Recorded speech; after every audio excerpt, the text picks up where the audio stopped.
Chapter 409. I'm sorry. Gu Mengmeng apologized. Leah realized that his emotions had put Gu Mengmeng in a difficult position, so he purposely exaggerated his disappointment and sadness. He hooked Gu Mengmeng's chin seductively and said, "You clearly know that compared to an apology, I want to hear your confession more.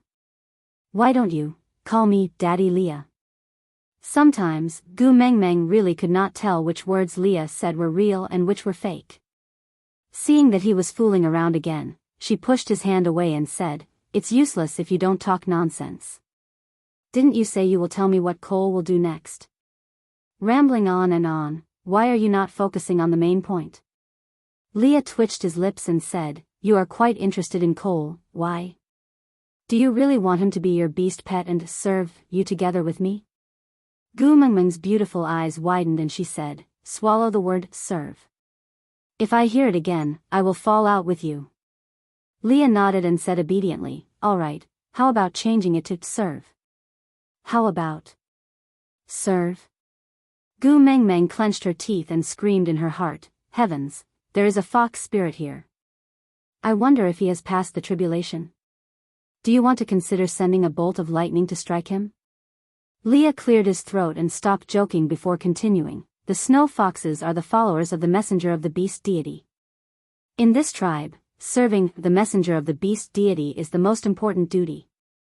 In these 1,000 years, there are many snow foxes who have made it in order to break through the third level boundary. My father is one, my elder brother is another, Cole is also one. Moreover, Cole is the one who has done this the most out of all the people I know." Gu Mengmeng tilted her head and asked, "What do you mean?" Leah said, "Be it my father, my elder brother or the snow foxes who have made it in order to break through the third level boundary, even if they don't like their own females that much, they would still protect and take care of them. As for Cole, no one in the tribe knows who his female is and no one has ever seen him care for any female." "Oh, you are an exception." Gu Mengmeng rubbed her temples helplessly. "So you suspect that I am Cole's female?" Leah shook his head and said, "If he was your male, he wouldn't need to challenge Elvis to snatch my beast pet position." Gu Mengmeng. I was speechless. Leah said, "What I want to say is, why would a male who doesn't even care about the female he has mated with suddenly come to woo you? I want to be your beast pet." Gu Mengmeng said, "Shouldn't you be answering my question?" Leah had a "Is that so?" When Gu Mengmeng waved her fist, he smiled evilly and continued, "When I was banished from Sauter, Cole had just mated and had yet to break through the third level. After not seeing her for so many years, her strength should have increased a lot, so he was not worried about the backlash of the mating contract, so he did not care about the female at all. And you? I'm afraid that in his eyes, you're not just a female, but a supreme authority." Gu Mengmeng said, "So, you think that Cole wanted to get the blessing of the messenger of the beast deity, so he wanted to seduce me?" Leah nodded and said, "Something like that." Chapter 410. Leah smiled and waved his tail. He leaned back and placed his elbows on the side of the bed. "Don't forget the fox seductive fragrance of the snow fox tribe." Gu Mengmeng's face froze. Damn it, she was hit by Lee's fox seductive fragrance during the battle with Elvis in the wild. Her back was sore for a few days and it felt like she was hit by a train. Elvis frowned and continued Lee's sentence. "Isn't the fox seductive fragrance supposed to increase the pleasure of mating? Could it control a person's mind?" Leah covered his lips and smiled. He looked at Elvis with a, "Oh my God, you are so innocent and naive," expression. Elvis's face darkened and he reached out his claws to shave Lee's tail. But Leah waved his tail and darted into Gu Mengmeng's arms. He forcefully stuffed his furry large tail into Gu Mengmeng's hands. Gu Mengmeng instinctively stroked it twice before realizing that Elvis's face had darkened. He stood silently opposite her without saying a word. Gu Mengmeng threw away Lee's tail as if she was electrocuted. She grinned and moved closer to Elvis. "Furry fetish is an illness. Moreover, I am the kind of patient who is beyond cure. I can't control my claws." Gu Mengmeng stretched out her two little hands and clenched them into fists. She looked like a cat's paw. "Why don't you chop off my hands?" Sobs, sobs, sobs. Elvis looked at Gu Mengmeng, feeling annoyed and amused at the same time. The jealousy he felt when he saw her touching Li's tail and satisfaction had long been dispelled by her soft and gentle words. A sweet feeling spread in his heart like honey. He reached out to hold Gu Mengmeng's little hand and brought her into his arms. Then, he placed his tail into her hands. He whispered into her ear, "When your illness acts up, think of me first, all right?" "Yeah."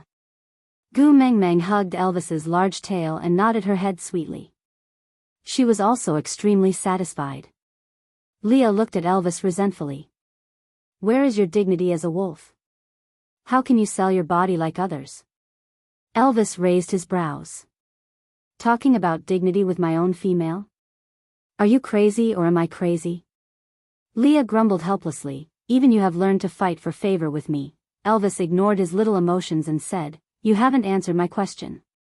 Will the fox seductive fragrance disturb a person's mind?" Leah shook his head and said, "The fox seductive fragrance itself can only increase the sensation during mating. But as long as it's used well, the female will have the illusion that she's deeply in love with the male and will listen to everything he says." Gu Mengmeng was taken aback. She looked up at Leah with a complicated gaze. Leah returned Gu Mengmeng's gaze and the curve of his faint smile revealed his gentle and serious curves. His long and narrow eyes were filled with deep affection and longing. "I won't use the fox seductive fragrance on you. I also want to wait until the day you personally say yes." Gu Mengmeng blushed and lowered her head to avoid Li's gaze. Because she was unable to bear his deep feelings, and also because, damn it, on the day she mated with Elvis, this fellow was indeed eavesdropping at the entrance of the cave. Leah did not like Gu Mengmeng's conflicted and troubled look. So, he quickly brought the topic back to Cole. "But Cole is different. In order to obtain power, I'm afraid he will use the fox seductive fragrance on you at all costs." Chapter 411. Then what should I do? Gu Mengmeng was a little afraid. She was someone who had experienced the fox seductive fragrance before. Unknowingly, she would fall into that enchanting state and there was no way to resist it. Leah looked up at Gu Mengmeng with a serious and cautious expression. He did not smile, but it made one feel more at ease. "Don't leave my side. No matter when, no matter where, no matter what you want to do, you must bring me along." Gu Mengmeng looked at Leah in a daze. She hesitated for a moment before asking, "Can I bring Elvis along?" Leah shook his head. "Only the snow fox tribe is most sensitive to the fox seductive fragrance. Apart from me, the entire snow fox tribe can't wait for you to stay in Sauter. So even if someone finds out that Cole is using the fox seductive fragrance on you, no one will warn you. Although Elvis is more familiar with the fox seductive fragrance, he needs to use a large amount of it and it has already taken effect. Only then would he be able to detect it faster than normal orcs. But with Cole's cautiousness, do you think he will use a large amount on you so openly that you will not be able to control yourself and pounce on his fox seductive fragrance in public?" Gu Mengmeng thought about it seriously before shaking her head. She agreed with Li's words. Gu Mengmeng hugged Elvis's tail. Her little face looked even more crystal clear under the contrast of Elvis's punk-style tail. Her doe-like innocent eyes carried a tinge of grievance and helplessness. "Hubby," Elvis rubbed Gu Mengmeng's little head. "Don't be afraid. I will protect you with Leah. This situation, we have long expected it." Gu Mengmeng then recalled that when Leah and Elvis established Saint Nazir, they were preparing to welcome the messenger of the beast deity and replace Sauter. She nodded and felt much more at ease. Leah continued. "There will definitely be some accidents during the sacrificial ceremony later." Gu Mengmeng turned her head. "Why? Does Cole want me to die on stage in public?" Leah shook his head. "No, he probably wants to be a hero and save the damsel in distress. I heard that all females fall for this." Gu Mengmeng's lips twitched. "Acting as Chiao Miao?" Leah smiled but did not reply. He just looked at Gu Mengmeng and instructed, "Later on, no matter what, you must not be more than 3 steps away from Elvis and I. No matter what method Cole uses to separate us, you must try your best to reject him. If you really can't reject, you can throw a tantrum. This is the exclusive right of females. Even if you are not the messenger of the beast deity, you can still use it. Gu Mengmeng raised her head and said, I'm gentle, and well-mannered. I'm not capable of throwing a tantrum. Leah said, just bring out the imposing manner you had when you used the potato to smash Elvis. No, as long as I bring out half of my aura, it should be enough to intimidate everyone. Gu Mengmeng face-bombed. Dark history, this was definitely a dark history. Taking a deep breath, Gu Mengmeng asked, anything else? Leah suddenly smiled and exchanged a look with Elvis. Leave the rest to us. Elvis nodded. Don't worry. Gu Mengmeng nodded and did not say another word. Meanwhile, Elvis tidied up Gu Mengmeng's clothes for the last time. Then, he carried her out of the little stone house. Leah followed behind Elvis. One was black and one was white, just like day and night. Meanwhile, Gu Mengmeng was the sun that shone brightly during the day and warmed the dark night. Chapter 412. Gu Mengmeng came down from Elvis's arms, but did not leave his and Lee's side. She was escorted up the altar by Elvis and Leah, and did not stop when she passed by Cole. At the end of the day, she trusted Leah more than Cole. Standing on the altar, Elvis and Leah took a step back and maintained an arm's-length distance from Gu Mengmeng. No matter what happened, the two of them had absolute confidence that they could protect Gu Mengmeng before she got hurt. Gu Mengmeng swept her gaze below the altar and unexpectedly discovered an interesting situation. Everyone revealed their tails and ears, making it seem as if they were all half-orcs. Gu Mengmeng tilted her head to look at Leah, questioning him with her eyes. Leah, on the other hand, glanced at Cole below the stage. Gu Mengmeng followed Lee's gaze and indeed saw Cole swinging his fluffy and white big tail, with a pair of furry fox ears on top of his head. That appearance looked a little like Ba Wei. Although she did not know what exactly was going on, Gu Mengmeng did not dare to simply ask. After all, the males in the beast world had shockingly good hearing. No matter how softly she spoke, it would not escape their ears. Suppressing her curiosity, Gu Mengmeng took a deep breath. Then, following the amusing beast skin esoterica left behind by the previous messenger of the beast deity, she slowed down her speed by 16 times as she danced in the square, chanting as if she was reading the Bible, I planted, I'll have to eat the fruit, bear with it. She could not laugh. Today is a good day. She felt like an idiot. Pluck thesters give you pull it down hemun for you. Damn it. She could not hold it in anymore. Gu Mengmeng's face turned red. The more she tried to hold back her laughter, the more she wanted to laugh. In the end, she could not hold it in any longer and laughed until she bent over on the stage, hammering the ground. The people below the stage were dumbfounded. Elvis and Leah on the stage were also at a loss. Elvis asked Leah with his eyes, did Cole use the fox seductive fragrance on her? Leah shook his head and replied with his eyes, the fox seductive fragrance does not have this type of effect. Cole was even more puzzled. He felt that the holy light had shone on his head just now. Why did Gu Mengmeng suddenly laugh like that? Gu Mengmeng's smile seemed to have silenced the entire world. By the time Gu Mengmeng was done laughing and came back to her senses, one could imagine how awkward the atmosphere was. It was like the national table tennis team participating in the Olympic Games. When you stood on the champion's podium to receive the award, the person giving the award had just hung the gold medal around your neck, and then you suddenly danced to 18 touches.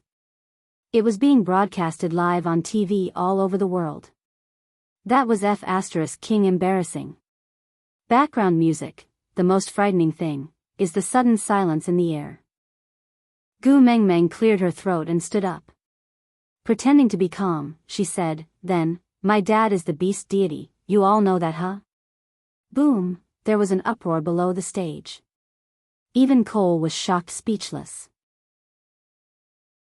Chapter 413. Miscalculation, such a miscalculation. Damn it, now it was back to normal. Gu Mengmeng glanced around at the sea of people with flags waving in the wind and the joyous scene. She laughed awkwardly and thought to herself, how could it be back? Clenching her teeth, Gu Mengmeng decided to treat this sacrificial ceremony as a surprise version of a mini theater in an amusement park. There was one time when the main character was heartbroken and spouted nonsense on stage, changing his lines randomly. Then, the supporting actors had to act according to his words on the spot, and surprisingly, that scene received unanimous praise from the audience, saying that it was rich in emotions, exquisite and full of emotions. Taking a deep breath, Gu Mengmeng gestured for everyone to quieten down and said, "Let me formally introduce myself to everyone. I am the eldest daughter of the beast deity, Gu Mengmeng. I am here on the orders of the beast deity to bring you light and hope, food and knowledge." Beast deity, beast deity, beast deity. The audience cheered and Gu Mengmeng unintentionally pushed the beast deity's majestic image to a new level. After all, in the beast world, being by the beast deity's side was bliss and safety. But the beast deity sent his own daughter here, just to let them live a better life.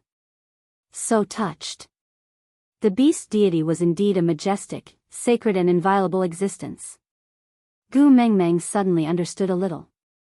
No wonder the previous messenger of the beast deity could fool everyone with a little apple and 300 poems of the Tang dynasty. It was not that the previous messenger of the beast deity was too smart, but the people in the beast world were generally pure and kind, as if they had never been fooled before. Glancing at Cole, she realized that he was also looking at her with a face full of admiration and devotion. Gu Mengmeng thought to herself, did Leah overestimate Cole? How could he believe such nonsense? Gu Mengmeng straightened her back and continued, "I laughed just now because my beast father, the beast deity, responded to my prayers." He said. Gu Mengmeng purposely dragged out her words until everyone's eyes were fixed on her, holding their breaths and waiting for her next words. Gu Mengmeng then slowly said, "He will bless the beast world and protect the devout believers from misfortune." It was actually very immoral for Gu Mengmeng to fool people like this, because even the content she used to fool them was not original. Yes, she copied the Yellow Turban Army's idea. If you turn misfortune into fortune, it means that the beast deity has blessed you. But if you die, it only proves that you are not pious enough. However, such a verbal trap caused the audience to cheer and jump with joy. The scene was even more exaggerated than when the female soldiers were unable to control their emotions and burst into tears when Fat Tai was inspecting the military camp. Gu Mengmeng maintained the smile of the Statue of Liberty and waved her hands. "Since the beast deity has already agreed to our request, then this sacrificial ceremony can end now. Let's all go and do what we need to do. Don't gather here. After all, the police will check your ID card for illegal gathering." The audience was stunned. They had probably never experienced such an efficient sacrificial ceremony before and couldn't get used to it for a while. It was just like the teacher who would say, "Come on, students, we'll be done with this question." One day, before the bell rang, the teacher had already picked up his books and walked out of the classroom. Happiness comes too suddenly. It's also very troublesome. Gu Mengmeng felt a little helpless as she looked at everyone staring at her in a daze. Chapter 4:14. Actually, the orcs did not know how to count, but at least they knew that the quota was getting lesser and lesser. Moreover, 6 single males had become partners in just a few days, and they were all the top beauties in their respective tribes. This was indeed the beast deity's blessing. Because of this, the males became even more enthusiastic, shouting for Gu Mengmeng to announce the selection rules for this round. Gu Mengmeng gestured a "please be quiet" gesture, then put on the professional smile of a female executive, saying, "Considering the families of the warriors, the number of applicants this time is set at 5. The topic of recruitment is this." Gu Mengmeng took out 2 chilies, 1 red and 1 green, from her pocket. Only Elvis and Leah knew about this method of making pockets on beast skin, so when Gu Mengmeng conjured 2 strange fruits out of thin air, the crowd below the stage was shocked once again. Gu Mengmeng completely did not know that her unconscious action was as shocking as swallowing the Leaning Tower of Pisa in front of everyone. She just minded her own business and said, "Everyone look closely at this fruit. This is the beast deity's blessing. It is also limited to sunset. The top 5 who bring back the most will obtain the quota to join Saint Nazir." After Gu Mengmeng finished speaking, she threw the 2 chilies into the crowd, saying, "This is for you to use as a sample." Gu Mengmeng regretted after throwing it. It was like throwing a piece of meat bone into a wolf's den. Would there be a stampede? Elvis carried Gu Mengmeng and said, "Since we are done, let's go back to the stone house first." Gu Mengmeng nodded, looking back at the crowd worriedly. Where are they? Finished fighting? So efficient, passing by Cole. Cole did not stop Gu Mengmeng from leaving, but instead followed behind Elvis, walking shoulder to shoulder with Leah. Leader Cole, why are you following us? Your place is in the opposite direction. Gu Mengmeng said. Cole was still smiling, asking, "Mighty messenger, if I find the most beast deity's blessings, can I also join Saint Nazir?" Gu Mengmeng's lips twitched, saying, "Didn't I say it previously? Your Sauter is the tribe of the previous messenger of the beast deity. It is against the rules for me to snatch their territory the moment I arrive. You better guard Sauter well." Cole seemed a little down as he asked, "Could it be that Sauter has already been abandoned by the beast deity, so it can't receive the messenger's favor?" Gu Mengmeng laughed awkwardly and said, "A new ruler brings his own courtiers. This has been the case since ancient times. Everyone feels more at ease with their own people. I hope you understand." Cole's eyes were somewhat similar to Lee's, but they were not Lee's classical phoenix eyes. Instead, they were slightly bigger and shorter, looking less amorous and more radiant. And at that moment, those radiant eyes were like transparent glass refracting the sunlight, shining directly on Gu Mengmeng's face. He asked, "Can't I also become one of the great messenger's people?" Gu Mengmeng laughed dryly and said, "Of course not. I'm not interested in other people's husbands. It's immoral to destroy other people's families. I won't do such a thing." "The great messenger knows that I have mated?" Cole asked. Gu Mengmeng said, "My hubby is a 4th level orc. You were completely fine the last time he released his pressure. This proves that you've broken through the boundary of level 3, right? Aside from the topic, it's time to say our goodbyes once a day again. Today's 9 o'clock has ended, baby. See you tomorrow." Chapter 4:15. Cole lowered his head and rubbed his chin. "Ah, so it was a mistake here. If I had known earlier, I would have pretended to faint." Gu Mengmeng smiled awkwardly. "This is not the main point, right?" Cole looked up. "Then what is the main point?" Gu Mengmeng was taken aback. She suddenly could not remember what the main point was. "The main point is that you are already a mated male. Why don't you go home and play with your own female? Why do you keep following my Gu Mengmeng?" Leah purposely stood in between Cole and Elvis. "I heard that the great messenger likes your tail the most." Cole smiled at Leah. "I heard that the great messenger likes your tail the most?" Leah paused and asked, "What is it?" Cole asked. "Then do you still want your tail?" Leah sneered. "This time, you want to snatch my tail?" Cole swayed his fluffy tail. "You don't have to snatch it. I have it." Leah said in a tone of sudden realization, "Ah, I forgot. You just like to see others in pain." Cole's gaze sharpened as he stared coldly at Leah. The smile on his face was still maintained, not even the slightest change in its arc. He said, "When the day comes where you no longer need to rely on the great messenger's protection to return to Sauter, come and say this to me again. The current you still doesn't have that right." Gu Mengmeng patted Elvis's shoulder. She gestured for him to put her down. Elvis hesitated for a moment. Then, he did as he was told. Gu Mengmeng walked to Leah. She opened her arms and gestured for a hug. Leah was stunned for a moment. He smiled gently and carried Gu Mengmeng. He buried his nose in her neck and enjoyed her hug. As for Cole, he was no longer important. Gu Mengmeng hugged Lee's neck back. She looked at Cole. "The current Leah is no longer the 9th highness you can chase away. He is my family now. Please be more respectful when you speak. Or else, I don't mind abusing my authority as the messenger of the beast deity to destroy your Sauter." Cole did not expect Gu Mengmeng to stand up for Leah. He was slightly surprised. But his expression did not change. Placing his right hand on his left chest, Leah said respectfully and sincerely, yes, I will follow the great messenger's orders. Gu Mengmeng patted Li's back lightly, then said to Cole, if there's nothing else, Leader Cole, please return. Our family is going back to eat. We didn't prepare any food for you. Cole tilted his head and smiled. It's all right, great messenger. I just need to watch you eat. Gu Mengmeng shook her head and returned a polite smile. Didn't your mother tell you that it's rude to stare at others eating? Cole shook his head honestly. Gu Mengmeng laughed coldly and said, then let me tell you now, it's very rude to stare at others while they are eating. You will be despised. Cole nodded his head in confusion. Then I'll turn around when you're eating. I won't look. Gu Mengmeng twitched her lips. But our family didn't prepare any air to serve you.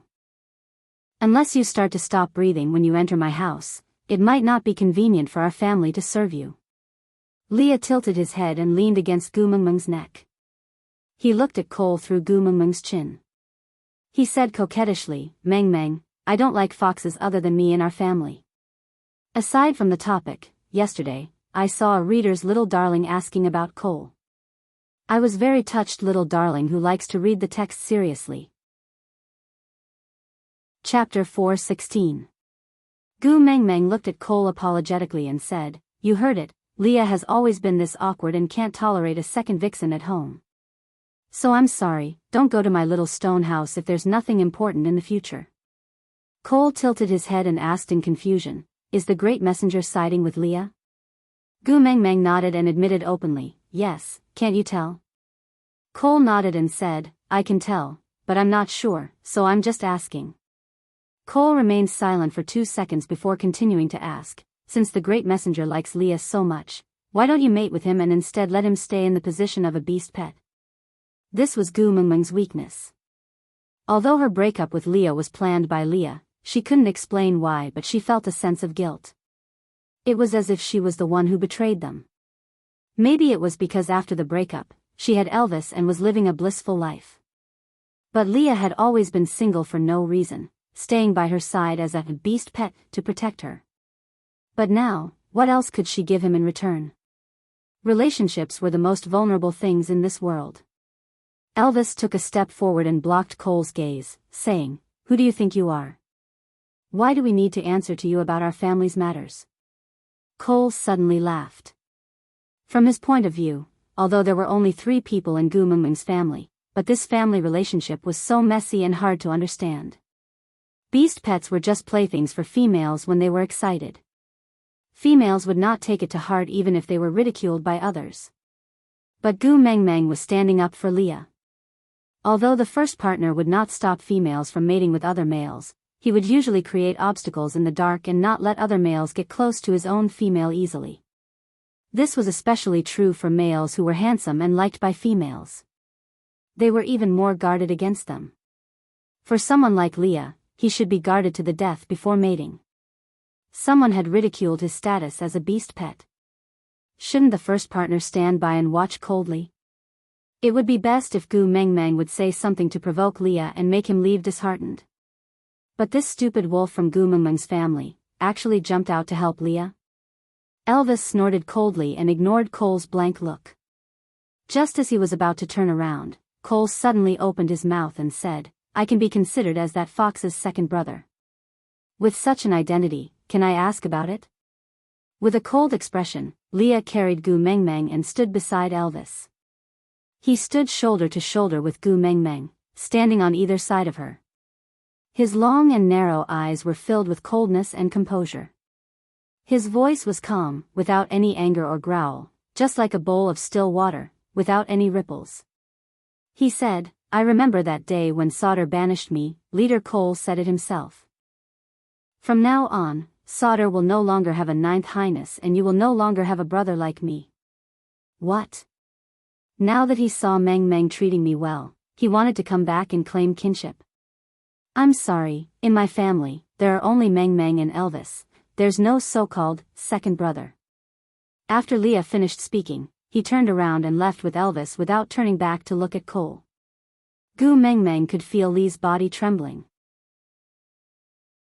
Chapter 4:17. Was he always like this? Pretending to be nonchalant and able to face everything with a smile, but in actual fact, solder was still a scar on his heart, right? How could it not hurt? I'm sorry. Gu Mengmeng leaned on Li's shoulder and wrapped her arms around his neck, whispering, let's settle the recruitment as soon as possible, then return to Saint Nazaire. In the future, the beauty pageant will be held in Saint Nazaire instead, and we will never come to solder again, all right? Li's body stiffened, and he raised his head with difficulty, caressing the back of Gu Mengmeng's head. His voice was like flowing water, with a tinge of pain, as he said, being able to make you feel heartache for me once, the past is already worth it. Don't worry, I'm fine. I'm no longer the ninth highness that could be manipulated by others, now. I also have something that I want to protect with my life. Gu Mengmeng did not say anything. She remembered Elvis saying that in the past few years, Leah only had destruction in his eyes. Everything he did was to destroy solder. But now, he said that everything he did was to protect something with his life. Her heart shrank violently. Could she say that she did not understand? Did she not understand what he wanted to protect? Gu Mengmeng's hand subconsciously tightened, and she bit her lower lip, using an almost inaudible voice to say, I'm sorry. Li's smile was so bitter, but he could not bear to put Gu Mengmeng in a difficult position. Hence, he took a deep breath and forced his smile to look bright and affectionate. He said in an extremely ambiguous tone, you know, compared to an apology, I prefer to hear a confession. If you really love me, why don't you call me Daddy Leah? Gu Mengmeng did not say anything, just quietly hugging Leah, snuggling in his arms along the way, quietly, not struggling or making a noise. Leah knew that Gu Mengmeng was comforting him. He also knew that once they returned to that stone house, Gu Mengmeng would return to Elvis's arms, and would not let him hug her like this again. His footsteps slowed down unknowingly. He hoped that there was no end to this road. But in the end, they still returned to that small stone house. There were two people standing outside the house. Gu Mengmeng was taken aback for a moment, recalling that one of them was the first partner of that half-beast snake, Ellie. What was his name again? Gu Mengmeng had forgotten. Waving her hands, Gu Mengmeng smiled and said, Hi, official Su Xian. How come you have time to come here today? Don't you need to serve your Baisujan? Ellie's first partner pointed at his own nose and said, Lord Su Xian? Gu Mengmeng nodded sincerely and said, Yeah, let me tell you, there are 3 people I admire the most in my life. Dong Yong dared to sleep with immortals, Ning Kaichen dared to sleep with ghosts, and Su Xian dared to sleep with snakes. I really didn't expect that I would actually meet a living one. TSK.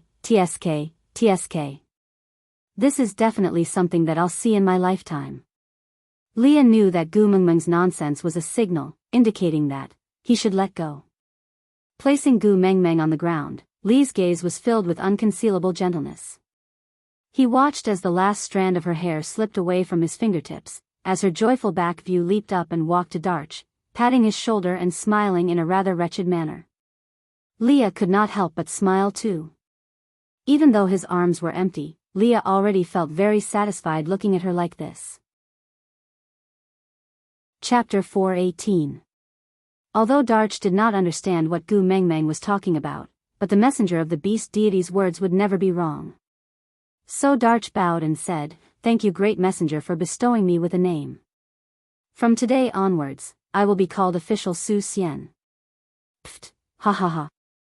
Official, why are you looking for me today? Gu Mengmeng asked with a smile. Official Su Xian smacked his head and said, Oh, right. I almost forgot. Gu Mengmeng held onto Elvis's arm and held back her laughter, asking, What is it? Say it. Official Su Xian said, Ellie wants to join the solder tribe, so I am here to bid farewell to you. In the beast world, it was common sense that male passions would follow the females wherever they went. Ellie had 9 partners, but now, only this official Su Xian and another male partner whom Gu Mengmeng could not remember even though he looked familiar came to bid farewell to her. It could be seen that these two still had feelings for Saint Nazaire.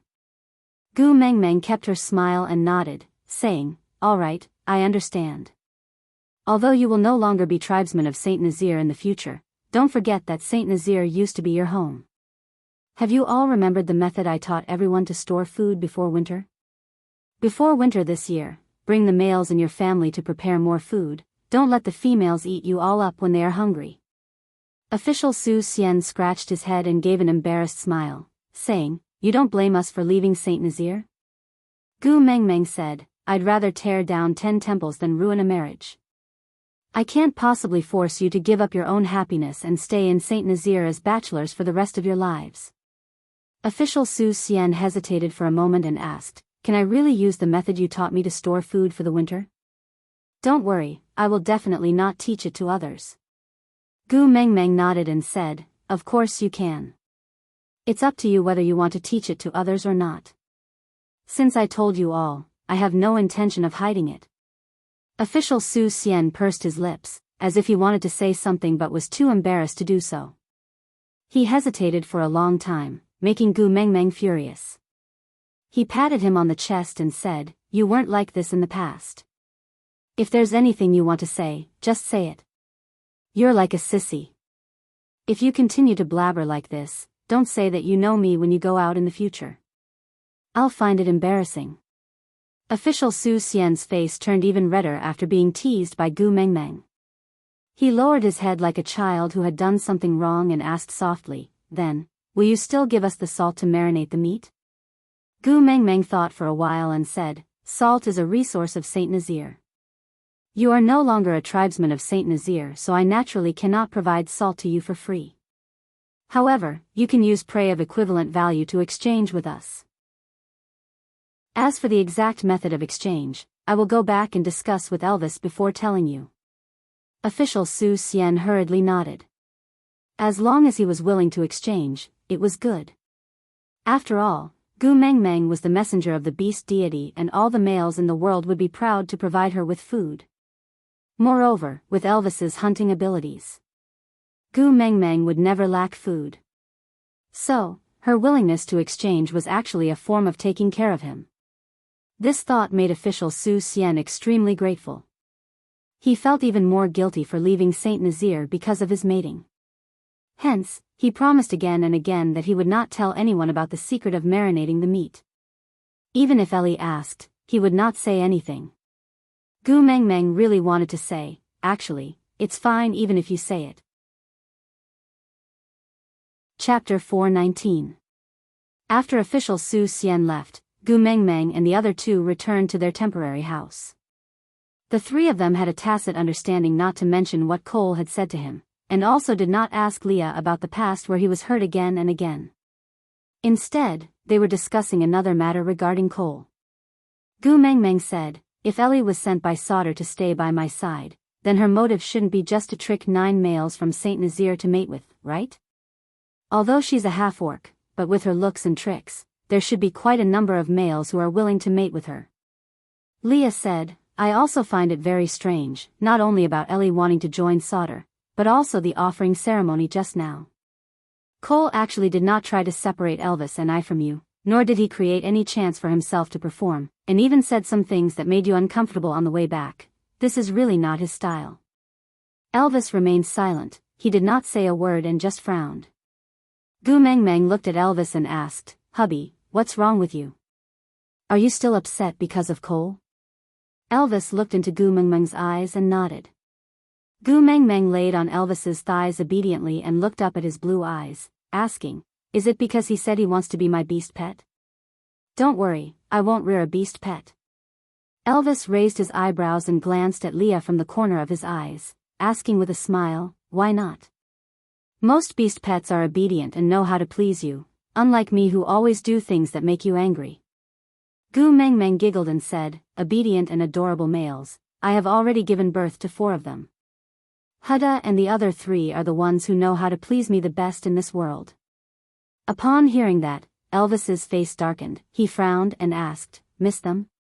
Gu Mengmeng nodded. She had been busy with the recruitment these few days and realized that she had neglected Lee's emotions today.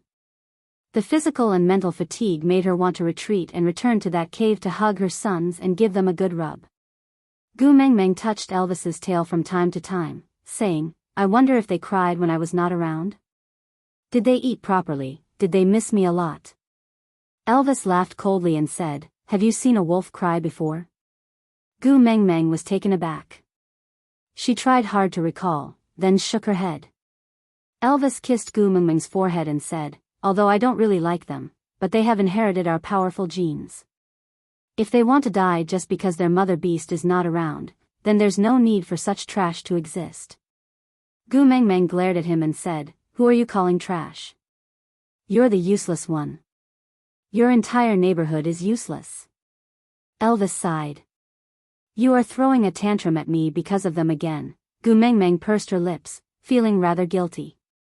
Elvis shook his head and rubbed Gu Mengmeng's little head, sighing softly, I dislike them more and more. Why don't you consider Leah? I feel that interacting with Leah is much easier than interacting with those four fellows. Gu Mengmeng smiled apologetically and said, Don't be like this, my son is also very easy to get along with. Really? Elvis raised his brows. Really? But why do I become so irritable when I see them? Gu Mengmeng mumbled, Because you might have rabies. Elvis, what? Chapter 420. Elvis pinched Gu Mengmeng's little nose and shook it. With a loving expression, he said, If you could give me more attention to them, I might not hate them so much. Gu Mengmeng wrapped her arms around Elvis's waist. Those sons are your own after all. Think about how much suffering I had to go through to give birth to them. Even if you cherish my hard work, you should include them a little. Elvis sighed. That's why I kept tolerating them. I didn't chase them away or bite them to death. Gu Mengmeng pulled a long face and chided him. If you continue to say such scary things, I will get angry. Elvis smiled bitterly. All right, I won't say it anymore. I won't say it again. Gu Mengmeng kissed Elvis's face. Hubby is so obedient. But this time, Gu Mengmeng did not dare to show that she missed her sons in front of Elvis. In order to hide her emotions, Gu Mengmeng could only bring the topic back to Cole. Hubby, you haven't told me why you hate Cole. Elvis remained silent for a moment. I can't say it. I just feel that he is very dangerous. Gu Mengmeng gave a naughty smile. You won't badmouth him just because you can't beat him, right? Elvis's face darkened as he said, Yes, his abilities are above mine and his looks are 80% similar to Lee's. Your favorite big tail, his one looks much bigger than Lee's too. He combined all of Lee's and my strengths. How about it, are you interested in taking him in? Gu Mengmeng looked at Elvis's darkened face. She suddenly smiled.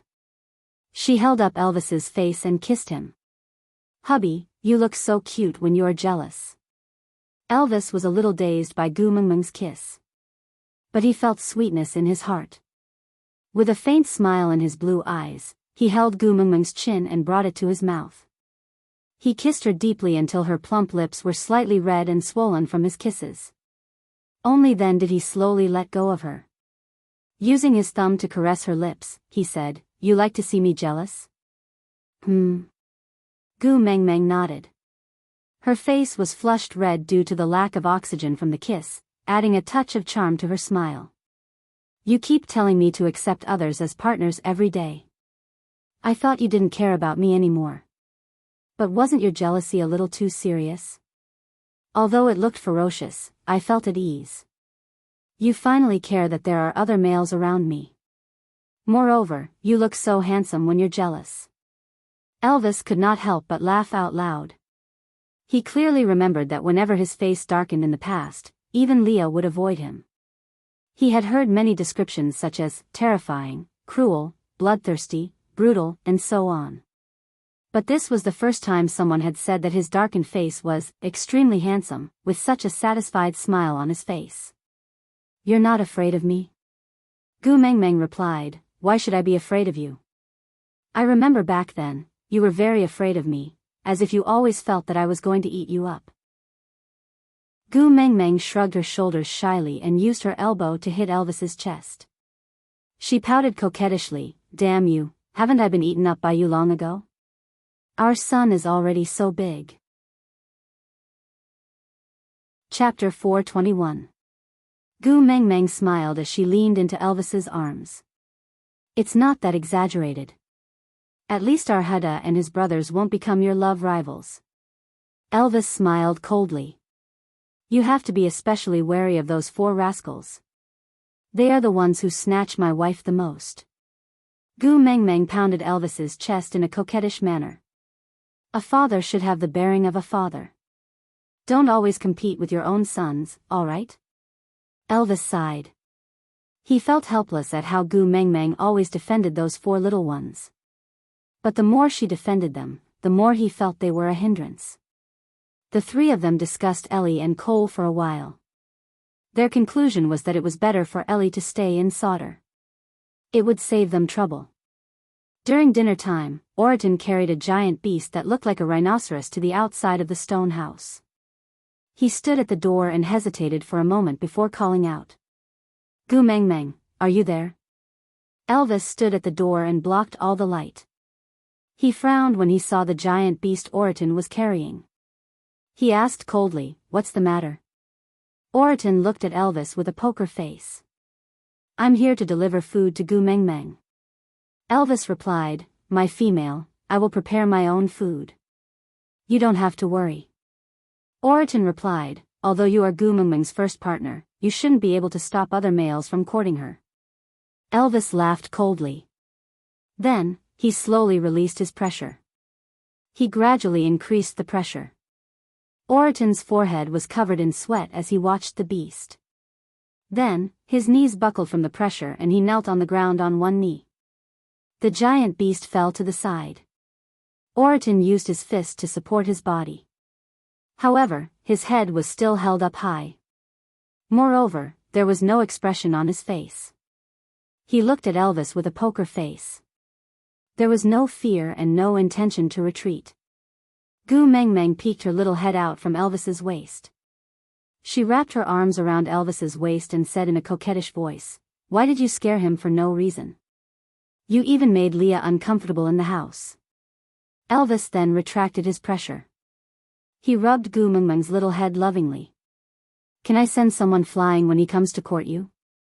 Gu Mengmeng glanced at the giant beast beside Oriton. She looked up at Elvis. You don't hit a smiling person. He came to visit us with a gift. Why are you beating him up?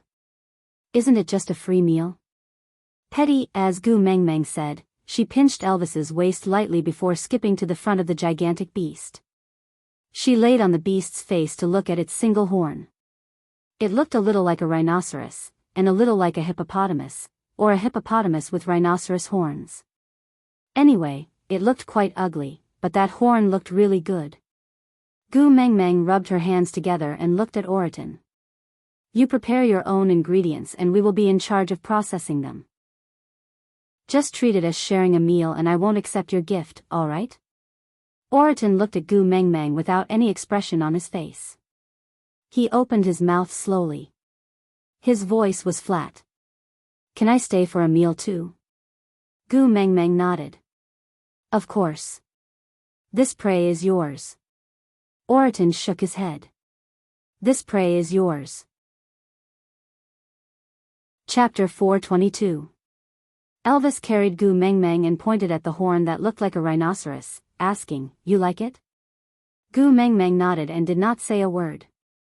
Without another word, Elvis went up and broke it off with a snap. Then, he walked to Oriton and waved his hand, saying, I want this thing. Gu Mengmeng was dumbfounded and could not say a word as she looked at Elvis's actions. Oriton was expressionless as well, as if this was very normal. Elvis called Leah over and threw the beast horn into his hands, saying, go wash it, Xiao Meng wants to play with it. Gu Mengmeng held her forehead and thought to herself, why did his words sound so awkward? But she could not retort, after all, it was indeed what she wanted. The moment Elvis brushed past Oriton, he said coldly, you can scram now, don't waste the air in our house. Oriton clearly did not know where the joke of wasting air came from, he only knew that it was the first partner's order for him to leave. After hesitating for a moment, when Elvis was about to take his second step, she said, "I'm here to share a meal. I'll prepare my own ingredients, can I?" Elvis paused and turned to look at the beast, laughing coldly. "I've already taken the only thing that we are interested in from that prey. Do you think we will still let you stay for a meal?" Oriton remained silent for a moment, before replying, "Oh, then I'll hunt a new one tomorrow and come back for a meal." Gu Meng Meng held her forehead and said, no need, just one of that beast horn is enough for me. Since you've already brought the thing, don't carry it around, let's eat together." Elvis frowned and said, "We don't have extra air to serve our guests." Gu Meng Meng pouted her lips and said, "We've already taken his beast horn and the ingredients were prepared by him. It's not appropriate to not even let him eat, let him bring his own air, all right?" Elvis's face darkened and he frowned, asking, "You like him?" Gu Meng Meng shook her head and covered her mouth as she laughed. Hubby, keep your seductive look. I'm afraid I can't control myself and pounce on you in front of everyone." Elvis smiled evilly and said, "Pounce on me? That's exactly what I want." Gu Meng Meng bumped Elvis's shoulder and said, "Stop fooling around, there are still people watching." Elvis glanced at Oriton, then turned to look at Gu Meng Meng. "How about I directly release my pressure and make him faint?" Gu Meng Meng blushed as she placed both her hands on Elvis's ears and whispered, "The person who went to pick the chili should be back soon. I have to choose 5 warriors. You know, you don't have enough time. Besides, it's such a physically taxing task. Why don't you let me eat my fill first?" The corners of Elvis's lips curled up and there was a smile in his eyes. "I can leave the selection of warriors to Leah, but feeding you is the most important thing now." Gu Meng Meng wrapped her arms around Elvis's neck and kissed him. "Thank you, tribe leader, for your understanding." Elvis returned a kiss to Gu Meng Meng's little face and finally smiled. He glanced at Oriton disdainfully and said, "Xiao Meng doesn't like bloody scenes. Bring that to the stream and clean it up before bringing it back. If you don't know how to do it, just ask anyone from Saint Nazaire." Chapter 423. Oriton didn't even ask why. He picked up the beast and walked towards the stream. At this moment, Leah had already washed the beast horn and brought it back. He held it in his hands and looked at it for a while. "What's so special about this stupid thing?" Gu Meng Meng smiled mysteriously and said, "You don't know about this. At my place, it's already not bad to be able to buy a comb made from a buffalo horn. Sometimes, it's even fake goods made from plastic. See this? It's the real deal, good stuff." Leah and Elvis looked at each other and sighed helplessly. Gu Meng Meng was always like this. She would casually take out and share the things that others cherished but could not get. This kind of thing that no one would want to bend down to pick up if it was thrown on the ground, but she was very fond of it. She gestured with her hands, thinking about something. Sometimes she frowned, and sometimes she laughed. She was as happy as a child. Gu Meng Meng fiddled with the beast horn as she said, "Later on, whoever comes to share a meal with us, you can place our biggest pot on the rack and let's have a hot pot. In any case, we'll have new chilies tonight. Don't save the old ones. Put them all in the pot to make the soup base." Leah nodded and did as he was told. Even though Gu Meng Meng did not mention his name, the whole family knew that Elvis could not cook. Elvis carried Gu Meng Meng and sat at the entrance of the stone house. The setting sun dyed half the sky red and the afterglow shone on Gu Meng Meng, making her look like a little sun emitting energy. It was warm and scorching, making one yearn for it, making one unable to resist it, making one want to cherish it. "Hubby, can you help me?" Gu Meng Meng raised her head and met Elvis's blue eyes, which were staring at her deeply. Elvis responded with a single word. But Gu Meng Meng lowered her head shyly and swallowed her saliva. "Hubby, you look like this, it's tempting to commit a crime." Elvis smiled faintly and said, "Yeah, when we first met, you said that being as handsome as me is against the rules, so you won't take responsibility." Gu Meng Meng also recalled the first time they met. She hooked her arms around his neck and said, "At that time, I thought you were an elf living in the forest." He looked so proud and aloof, untainted by worldly affairs. Who would have thought that he was actually a pervert? Elvis also smiled and replied, yeah, black. Gu Mengmeng turned her head and asked again, then how did you feel when you first saw me? Elvis was silent for a while before saying, very angry. Gu Mengmeng pouted and said, what, shouldn't you say love at first sight at this time? Elvis shook his head and said, you were wearing a strange outfit that made one's blood boil. Even I almost could not control myself at that time. But you didn't even put up your guard at all. You extended your hand to someone you didn't even know. Whenever I think about it, if it wasn't me, there would be another man who saw you dressed like this and held your hand. I feel a ball of fire burning in my chest. I can't wait to bite all the males in the world to death, so that you can only belong to me. Gu Mengmeng felt a sweetness in her heart and leaned into Elvis's arms, saying, don't I only belong to you now? Come, my dear and only hubby, help me cut this beast horn. Just draw a straight line from here, yes, just like that. Be careful, take your time. Digression, it's time to say goodbye to everyone again. Chapter 424. When Oriton returned, this was the scene he saw. Gu Mengmeng was kneeling in front of Elvis, directing Elvis to cut that piece of beast horn with full concentration. Elvis was extremely nervous throughout, as if what he was holding was not an ordinary beast horn, but an extremely precious treasure. The legendary Elvis, who was like the god of death, was actually frowning, his forehead filled with fine beads of sweat. Elvis, who could accurately hunt the one he wanted among hundreds of ferocious beasts, was now so careful that his sharp claws were trembling. Saint Nazir's wise snow fox, Leah, was squatting by the fire, adding more firewood while stirring the soup in the pot. He would occasionally look up at Gu Mengmeng and Elvis fighting with the beast horn, then smile gently. The legendary cruel and decisive black and white duo, were they really these two people who looked so blissful and gentle? Leah was the first to notice Oriton.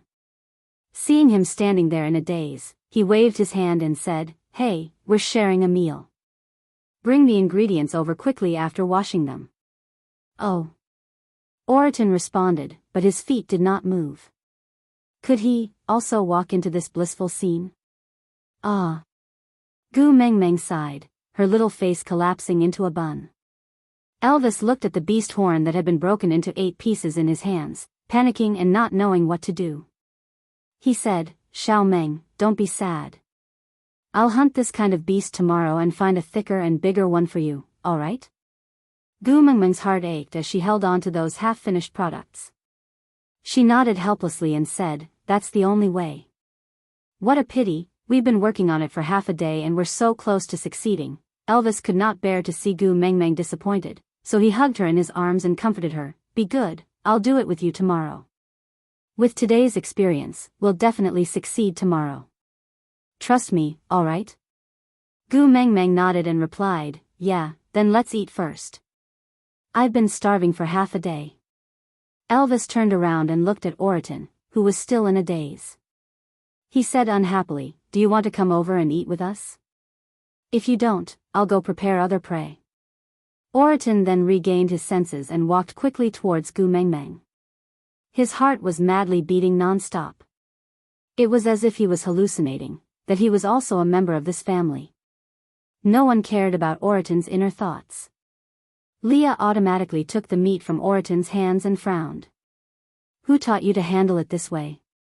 Oriton didn't understand and replied, I think he's called Lawson. Leah sneered and asked again, you didn't tell them that this meat is for Mengmeng to eat, right? Oriton shook his head, indicating that he did not say anything. Leah sighed. I knew it. If you had told them it was for Mengmeng, they would not have pranked you. Oriton frowned, not understanding what was going on. Leah said, look, the lines on this meat are not severed.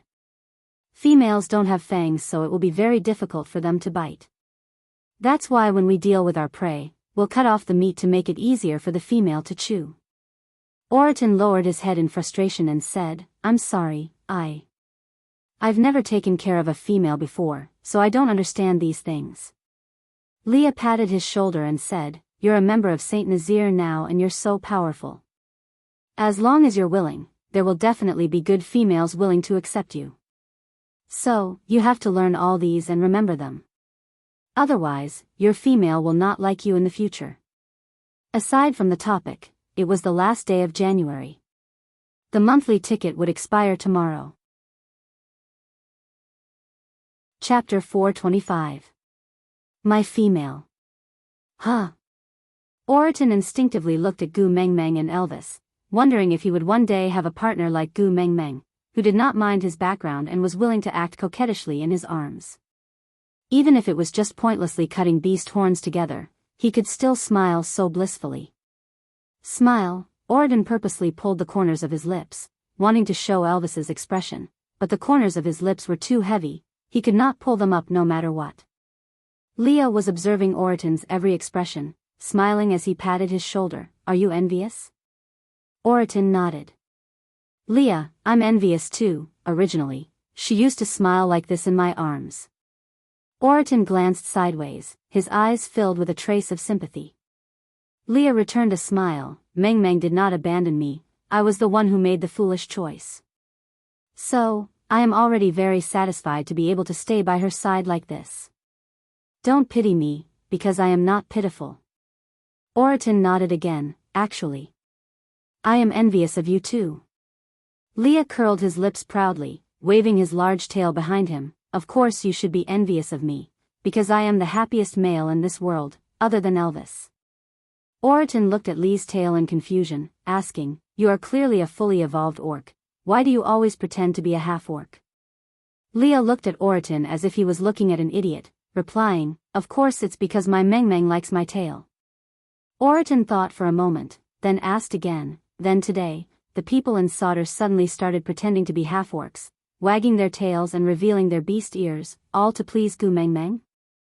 Leah nodded, replying, should be. But their efforts are futile. My Mengmeng only likes a pure white tail and a black tail.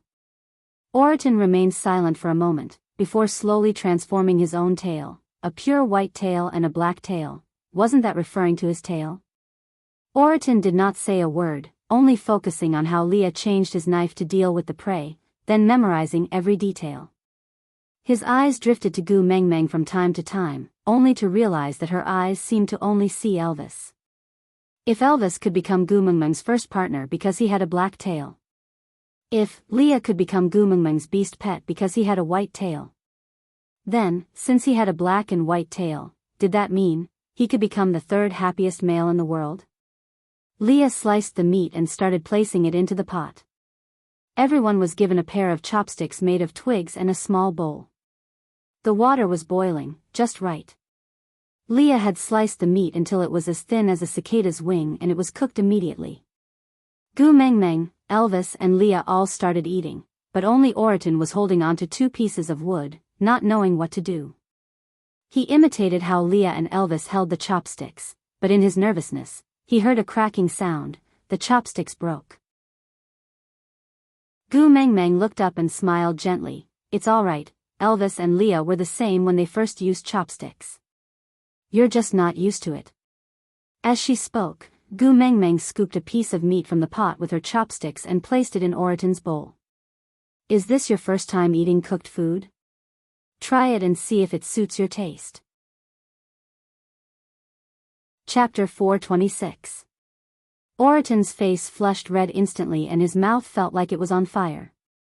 Looking at Gu Mengmeng's expectant gaze, he nodded his head stiffly and said, delicious. But Gu Mengmeng could clearly feel Oriton's stubbornness. How should he put it? Gu Mengmeng was just purely bad. She knew that people in the beast world did not eat chili and these 2 pieces of meat were definitely Oriton's first taste of chili. She was indeed looking forward to it, but she was looking forward to seeing Oriton's reaction after being spiced by the chili. Who knew that this fellow actually had no reaction at all? Actually, it wasn't that there weren't any. His eyelids twitched uncontrollably, and his eyes were bloodshot, giving off a funny and ferocious feeling. Gu Mengmeng was a little disappointed when she did not see the reaction she had expected. However, she still passed a bowl of water to Oriton and said, don't force yourself if you are not used to chili. Drink some water and calm down. Oriton was still expressionless, but when he took the bowl of water, he looked at Gu Mengmeng hesitantly. Gu Mengmeng smiled. Don't worry, it's clean water. There's nothing strange in it. Oriton replied with a single syllable, then gulped down all the water in the bowl. Wiping his mouth with his arm, he passed the bowl to Gu Mengmeng. More. Gu Mengmeng was just about to take the bowl when Leah walked over while wagging his tail. Hey, are you the beast deity? Oriton did not understand why Leah would ask such a question, but the answer was obviously not the case, so he shook his head honestly.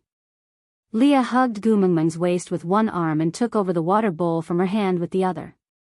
He threw it back into Oriton's arms and then forcefully stuffed his large tail into Gu Mengmeng's arms. Gu Mengmeng instinctively hugged Leah's tail and stroked it twice. Leah sighed in comfort before continuing to look at Oriton. My Gu Mengmeng is the messenger of the beast deity, the biological daughter of the mighty beast deity. Other than the beast deity, who would dare to order her around? I'm warning you, if I see you ordering my family's Mengmeng around again, I'll put you into the pot and eat you. Only now did Oriton realize what he had just done. In the beast world, how could there be a female taking care of a male? Even the babies were taken care of by their fathers. How could he? I'm sorry. Oriton lowered his head. His tone was sincere, and his face was expressionless. Gu Mengmeng felt rather awkward and said, Aya, it's actually nothing much. He's a guest and doesn't know where we keep our things. It's rude of him to touch anything he wants. It's normal for him to let me take it. It's fine, there's no need to apologize. Gu Mengmeng patted Lee's chest to soothe his breathing. Then, she turned around and smiled at Elvis, who was already clenching his fists and ready to strike. Finally, she pointed at the huge water tank not far away and said, There, the water is all over there. You can go get it yourself, don't stand on ceremony. Oriton raised his head and asked, Aren't you going to chase me away? Gu Mengmeng retorted, Why should I chase you away? Oriton was silent. He seemed to be troubled by this problem as well. After thinking for a long time, he said, I don't know how to say nice things, I don't know how to coax you like he does, and I don't know how to curry favor with you like he did. I don't know how to order you around. Chapter 427. Oriton was dazzled by Gu Mengmeng's smile. In his memory, no female had ever smiled at him like that before. When he was weak, the females always chased him away with a look of disdain, not allowing him to get close to them. Even though he was the one who laid there to bask in the sun first, and they were the ones who came later on, as he grew stronger, the females' attitude towards him gradually softened. After he reached the peak of 3rd level, females from various tribes started to smile at him and invite him to become partners. But he only felt that their smiles were disgusting and made him feel very uncomfortable. So he did not even say a word of rejection and just turned around to leave.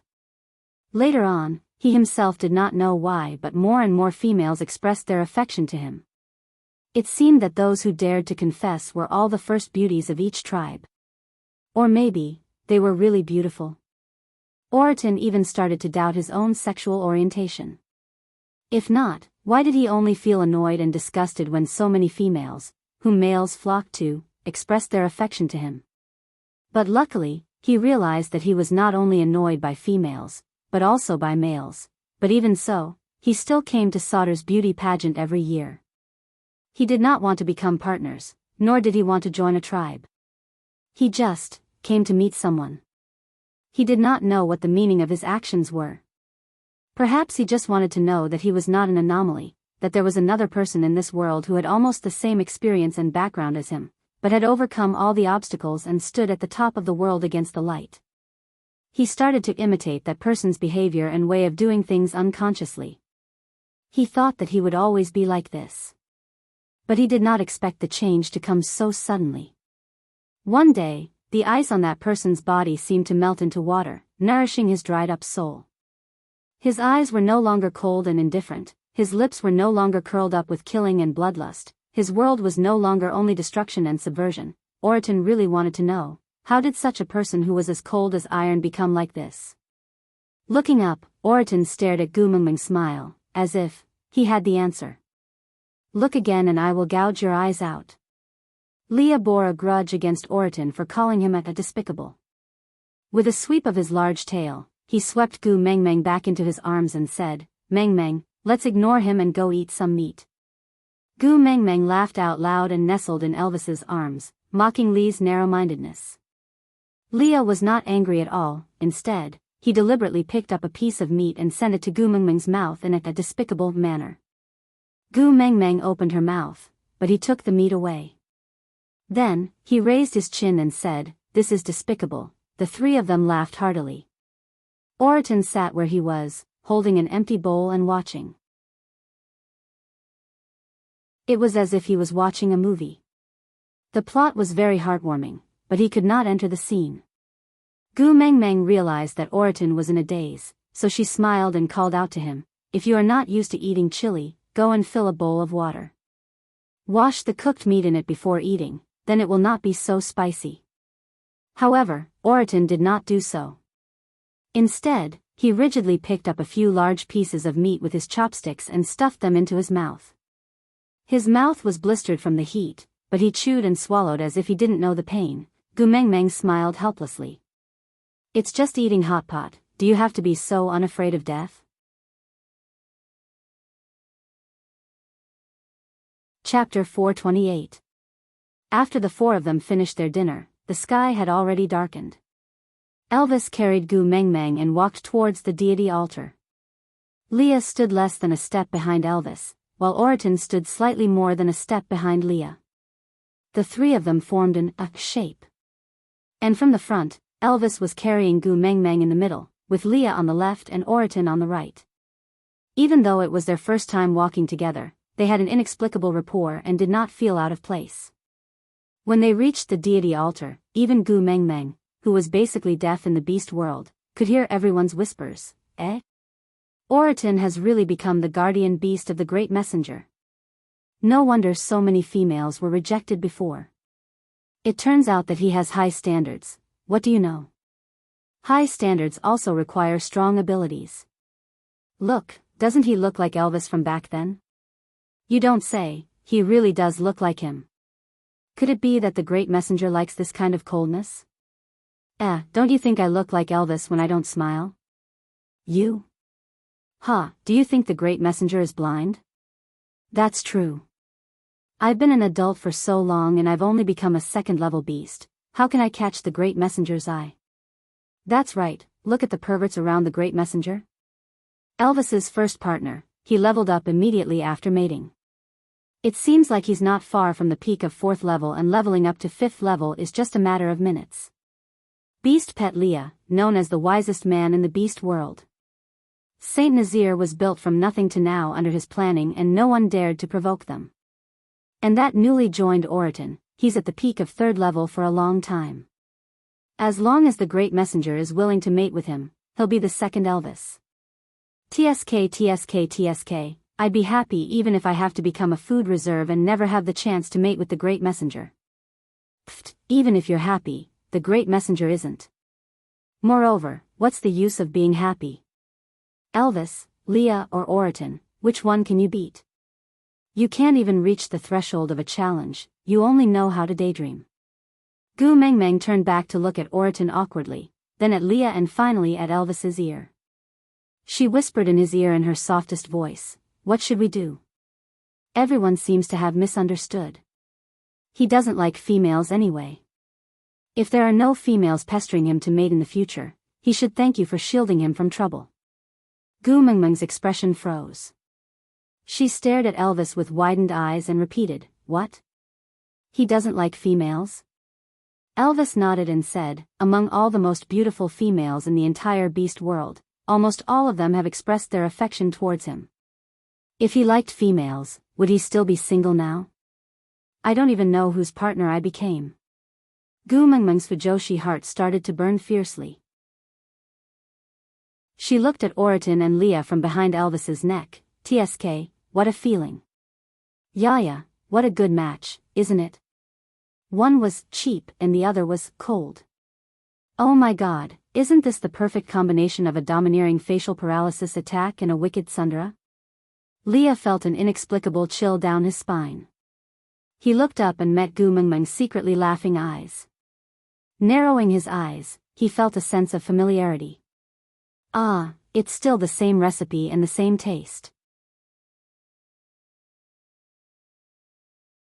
Chapter 429. Leah followed Gu Mengmeng's gaze and turned back. He could no longer maintain the smile on his face. This Gu Mengmeng even changed partners for him this time.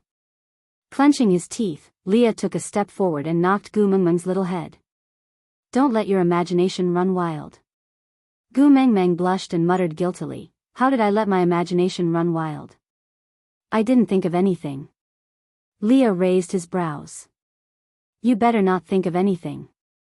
Otherwise, I will let Elvis and Oriton team up to satisfy your fantasies. Gu Mengmeng felt a chill down her spine. She stared at Leah with widened eyes. When two sides meet, there is no future. Leah looked at Gu Mengmeng wrapping her arms around Elvis's neck tightly. She looked like a child afraid of her beloved doll being snatched away. He said with jealousy, so Elvis is your precious baby and I am the wild grass by the roadside? Do you despise me so much that you have to push me to others? No female dares to want me, so you set your sights on males? Gu Mengmeng's fantasies were actually just a wicked hobby to satisfy her own hobbies. She did not really want to do anything. Of course, unless both parties were willing. But towards Leah, she still felt a sense of guilt. So every time Leah acted like a Samiette abandoned by its owner, Gu Mengmeng would be so cowardly that she could not do anything about it. Sighing, she said, I didn't really do anything. I just thought about it.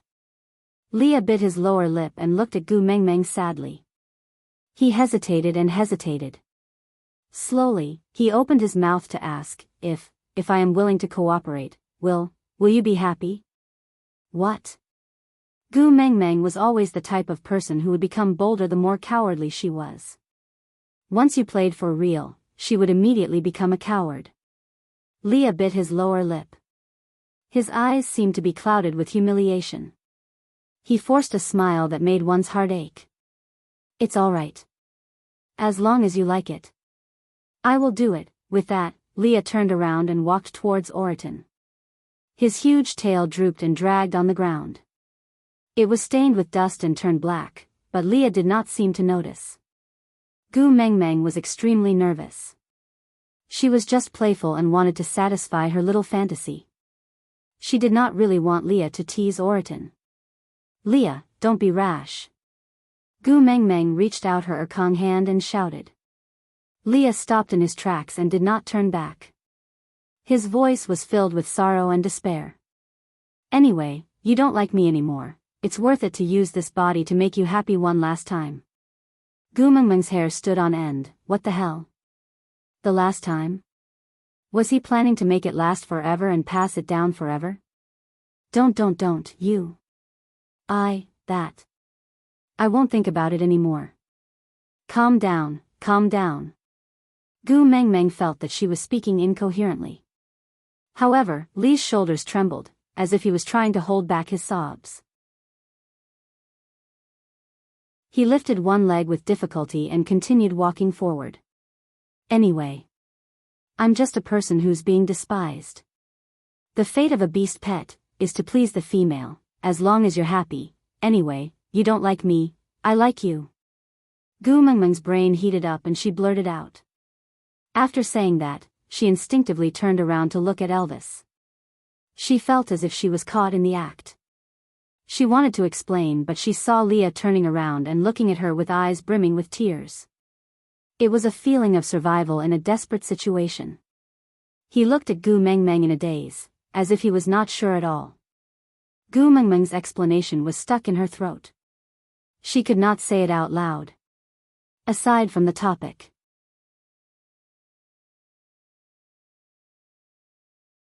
Chapter 430. Mengmeng, what did you say just now? Say it again. Li's gaze shone. That pair of loving eyes contained thousands of strands of infatuation, entangling Gu Mengmeng's heart. Gu Mengmeng pursed her lips and said, stop fooling around and come back quickly. Everyone is watching. Leah looked down and gave a bitter smile, saying, how much did I desire for you to hallucinate? Why would you say you like me? You obviously despise me, hate me, and think of ways to get rid of me every day. Why would you say you like me? Turning around, Leah continued to walk towards Oriton with difficulty. Gu Mengmeng felt as if she could hear Yuan Hua's background music from Charlotte's Troubles, snowflakes fluttering, the north wind howling, I like you. Gu Mengmeng hardened her heart and shouted at the top of her lungs, Leah, I like you. So get your ass back here now. If you take another step forward, I will ask Elvis to break your legs. Leah turned around and smiled at Gu Mengmeng. His voice was a little choked up as he said, Mengmeng, I finally heard you say you like me again. With that, Leah transformed into a snow fox and curled himself into a ball. He followed Gu Mengmeng's instructions and really rolled back to Gu Mengmeng's side. Lying on the ground, Leah transformed into a human again and held on to Gu Mengmeng's little foot lightly. He placed it by his lips and kissed it, saying, Mengmeng, I'm finally back. Gu Mengmeng's heart skipped a beat and she wanted to retract her foot. But Leah held on to her ankle firmly and refused to let go. He looked up and said, this time, you said you like me and asked me to roll back. So, you can't push me away anymore, understand? Gu Mengmeng hugged Elvis's neck tightly. She really wanted to explain to Elvis that, it's not what you think, but she could not bring herself to say it. She swung her ankle and said, you're the witch doctor of Saint Nazir, how could you make yourself look so pathetic? Hurry up and stand up. Leah smiled faintly and stood up seductively. After this round of transformation, that pure white tail became white and spotless again. It was fluffy and had a firm texture. Although it swayed slowly, it created a pleasing curve every time it swayed. Standing beside Gu Mengmeng, he said, whatever you say, I'll listen to you. Gu Mengmeng pursed her lips and buried her face into Elvis's neck, refusing to look up or look at anyone. The whispers below the stage had reached a point where you could hear people talking, but you couldn't make out what they were saying. Gu Mengmeng's mind was in a mess and she could not think. Gu Mengmeng's mind and she could not. Leah was in charge of identifying whether the food brought back by the males was really chili. He eliminated a portion of the ones that were fake and compared the quantity of the rest. The top 5 who of the most CHS had the most won them successfully. However, no one knew what these chilies could be used for, so they were all given to Gu Mengmeng. Bai Ao. Ling O. Of. On this day, none of the level 3 beasts, who were eager to join the Qing Mengmeng family after seeing that Oriton had successfully joined, dared to request to join.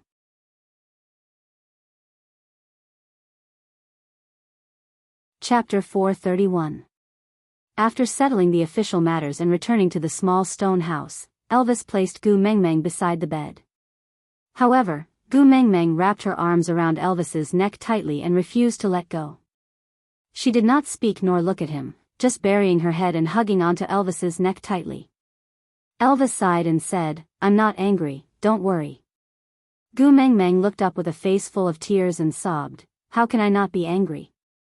If it was me, I would have gone mad with anger, but I just blurted it out in a moment of hot-headedness, Seeing that Gu Mengmeng was crying, Elvis panicked even more. He did not dare to put her down again and could only hug her in his arms. He comforted her gently while wiping away the tears on her face. I was mentally prepared for Leah to mate with you a long time ago. In the future, I will no longer be your one and only, so I will still feel a little disappointed. But I'm not angry, really not angry. It's always good to have one more person who can protect you. I don't want. Gu Mengmeng kicked her legs and cried like she was throwing a tantrum, I don't want anyone else other than you, don't want no. Elvis patted Gu Mengmeng's back helplessly and comforted her, alright, don't want if you don't want. Don't cry. Under Elvis's comforting, Gu Mengmeng only calmed down after a long while. Only then did she realize that Leah and Oriton were sitting at the door, staring straight at her. Biting her lower lip, Gu Mengmeng avoided Lee's gaze and said softly, Leah, you want to apologize to me again? Leah walked to Gu Mengmeng while wagging his big tail and smiled slyly and ambiguously. He pinched Gu Mengmeng's little face and said, crying so much for me, I thought I was going to die." Hearing Lee's words, the tears that she had finally stopped started flowing down again like a broken string. Leah sighed in panic and helplessness and said, all right, don't cry. Actually, the one who should apologize is me. I shouldn't have troubled you like that, don't be angry, alright? Huh? Gu Mengmeng wiped her tears and looked up. Her clear eyes were like the sky that had been washed by water, clean and transparent. Leah smiled naughtily and said, see, it's all that fellow who shared food with us. Everyone was itching to join your family. You're kind and easily soft-hearted. What if you can't resist one of them and attract more trouble? That's why I thought of such a way to make a ruckus, to give those delusional males a wake-up call. Even an outstanding male like me hasn't received your favor. At this time, if anyone dares to fight with me for your favor, I will tear them apart alive. Once they won't dare to disturb you. I'm guessing that they're all waiting for me to mate with you before joining our family. For a moment, Gu Mengmeng's brain broke down and she stared at Leah in a daze, not saying a word. Leah cleared his throat and said, if you are angry, then punish me. But let me say this first. Although it was wrong of me to mess with you, you were the one who asked me to roll back. So you can hit me and punish me, but don't kick me out. Gu Mengmeng slowly reached out her little hand and twisted Lee's ear. So you were purposely playing with me just now? Leah cried out in pain from the pinch, but he did not dodge or evade.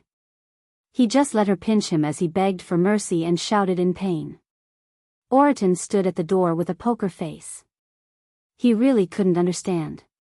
Was he really that scary? Why was she so scared when Leah just moved closer to her? Out of topic, Leah, the 3 cruelest words in the world are not, I don't love you or, I've never loved you, but, I'm sorry, after, I like you, but what could he do? In the end, I couldn't bear to make things difficult for you.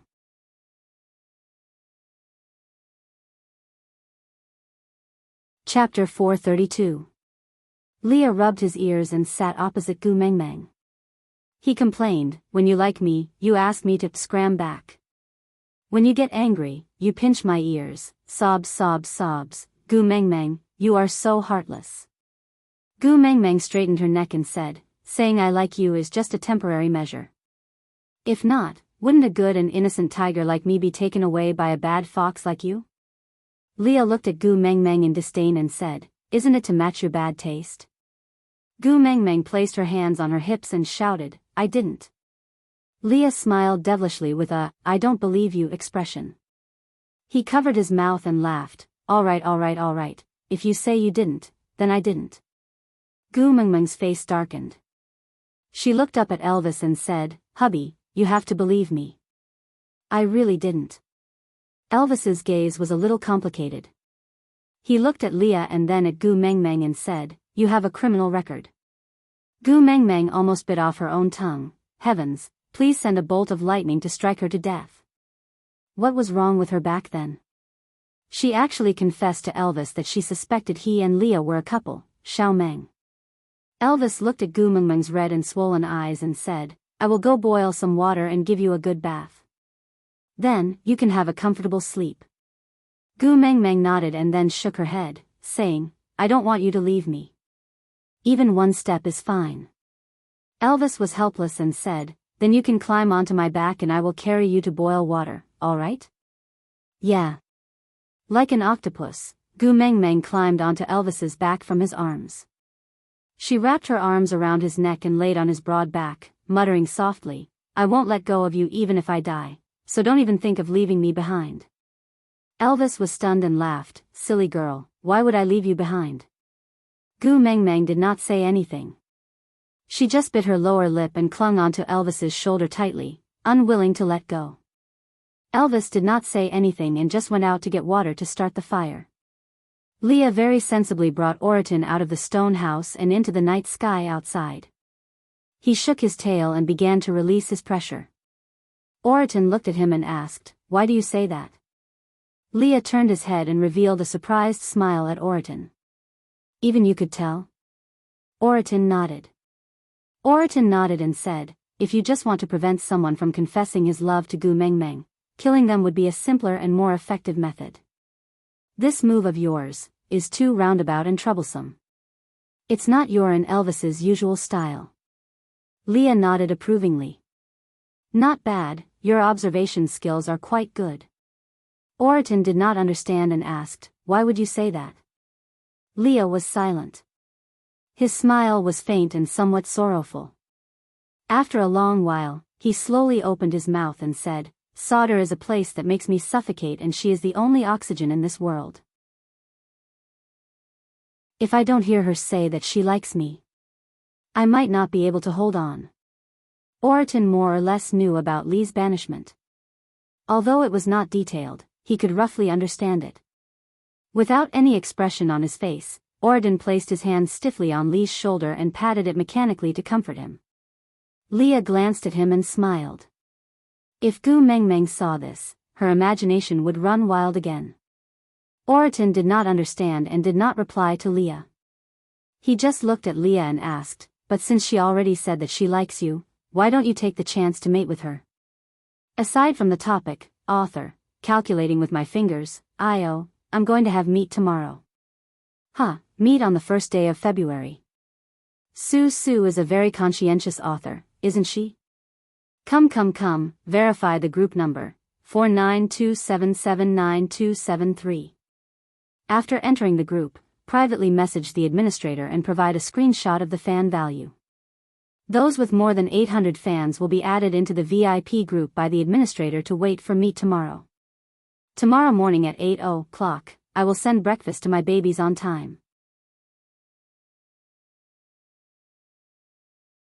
Chapter 433. Leah lowered his head and looked at his blurry figure under the moonlight. He said slowly, I forced her once and lost her in the end, only I know how much heartache I felt when she was in a difficult situation. I will not let her do anything she doesn't like, not a single thing. Oriton looked at Leah and said, but you look like you are in pain now. Leah glanced at him and smiled. Compared to seeing her cry, this pain is nothing. Oriton remained silent for a moment. Yeah, she did cry quite miserably just now. How much does she hate you that she would cry like that just because you said she likes you? Leah raised his brows. He stretched out his claws and scratched Oriton's face. Oriton was used to wandering around and had an instinctive reaction to danger. He turned his body and dodged it. When males fight, there was basically no need to ask why, because fighting itself was the reason. On the other side, Elvis poured the boiled water into the huge bathtub dug out from a rock. Then, he removed Gu Mengmeng's clothes and placed her in the bathtub. Gu Mengmeng held onto one of Elvis's arms and refused to let go no matter what. Elvis was helpless. He leaned against the edge of the bathtub and looked at Gu Mengmeng. Tell me, why are you crying? Gu Mengmeng bit her lips and lowered her head. She did not dare to look at Elvis's eyes. After hesitating for a while, she said timidly, I felt very embarrassed after saying that I could not bear the responsibility. Moreover, I felt that I had let you down after saying those words in front of everyone. I was so afraid that you would think that I am a fickle woman and leave me in anger. As she said that, Gu Mengmeng's tears started flowing down again. Elvis sighed and gently wiped away Gu Mengmeng's tears. You have done enough for me. Even if you want to mate with Leah, I have no objections. After all, compared to other females, you only have me and Leah. It is still too little. Gu Mengmeng shook her head and hugged onto Elvis's arm tightly. Hubby, I know I was wrong. I will not shout recklessly in the future. Don't be angry. Elvis rubbed Gu Mengmeng's head. I am not angry. I am really not angry. Gu Mengmeng said, you're lying. You were still sullen and jealous in the morning, and now you're suddenly asking me to take in partners. You're just angry at me, Elvis smiled. If it's someone else, I might be angry, but if it's Leah, I think I can. After all, you like him. The corners of Gu Mengmeng's lips turned downwards as she looked at Elvis with her big eyes. Her tear-filled eyes looked so pitiful and her sobbing look made one's heart ache. Hubby, Elvis stood up and stepped into the bathtub with his long legs. He hugged Gu Meng Meng in his arms and rested his chin on her little head. "Yeah, I'm here. I'll always be here. I won't leave you. Don't worry." Gu Meng Meng wrapped her arms around Elvis's waist and pressed her face against his chest, playing with his long, black hair that was drenched in water. In the water, his hair looked like it was dyed with ink, carrying with it a profound, ethereal and uncontrollable feeling. Gu Meng Meng hesitated for a moment, but still lifted her head and took the initiative to cover Elvis's lips. Elvis was taken aback for a moment before he quickly immersed himself in it. He kissed her back passionately and attentively. In the past, Elvis was always the one pestering her for such things. But this time, it was Gu Meng Meng's first time taking the initiative. Aside from the topic, "Come, babies, let's look up at the sky at a 45-degree angle and take a selfie to send to our circle of friends. It's February, let's talk about something serious. Do you want to eat meat?" Verification Group, 4927799273.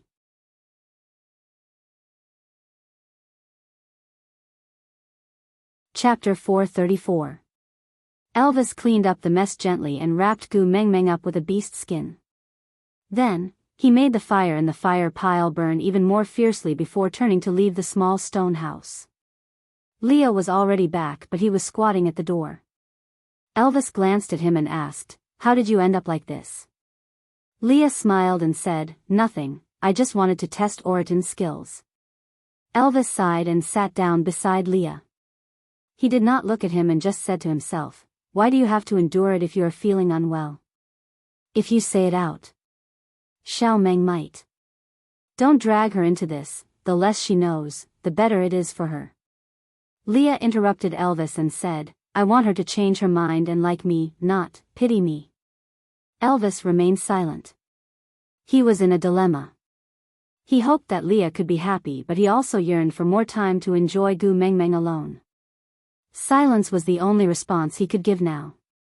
But Leah smiled and tilted his head to look at Elvis and said, "After the rainy season, Gu Meng Meng's food has become more varied and her body is much better than before." Elvis looked at Leah in a daze and did not understand.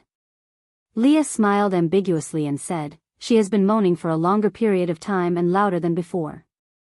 Doesn't this mean that she has gradually adapted?"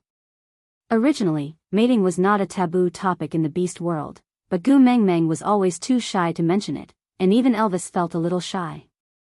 His ears turned pink and Elvis turned his face to the side and said, "It's not good for you to keep eavesdropping. Be careful that in the future, you won't be hard."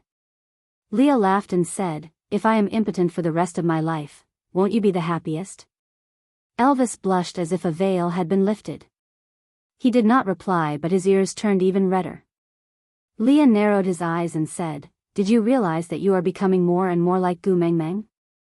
If this continues, if Gu Meng Meng really does not want to accept me, maybe I can really pair up with you and perform something that she wants to see but does not dare to admit." Elvis looked at Lee's devilish and flirtatious face right in front of him. He bared his teeth and said with a black face, "Scram, I'm not interested in males." Leah shrugged. "I'm not interested in males anyway, but I'm interested in males that look like Meng Meng." With that, Leah even tugged at Elvis's tail. Elvis exploded instantly and chased after Leah to attack him.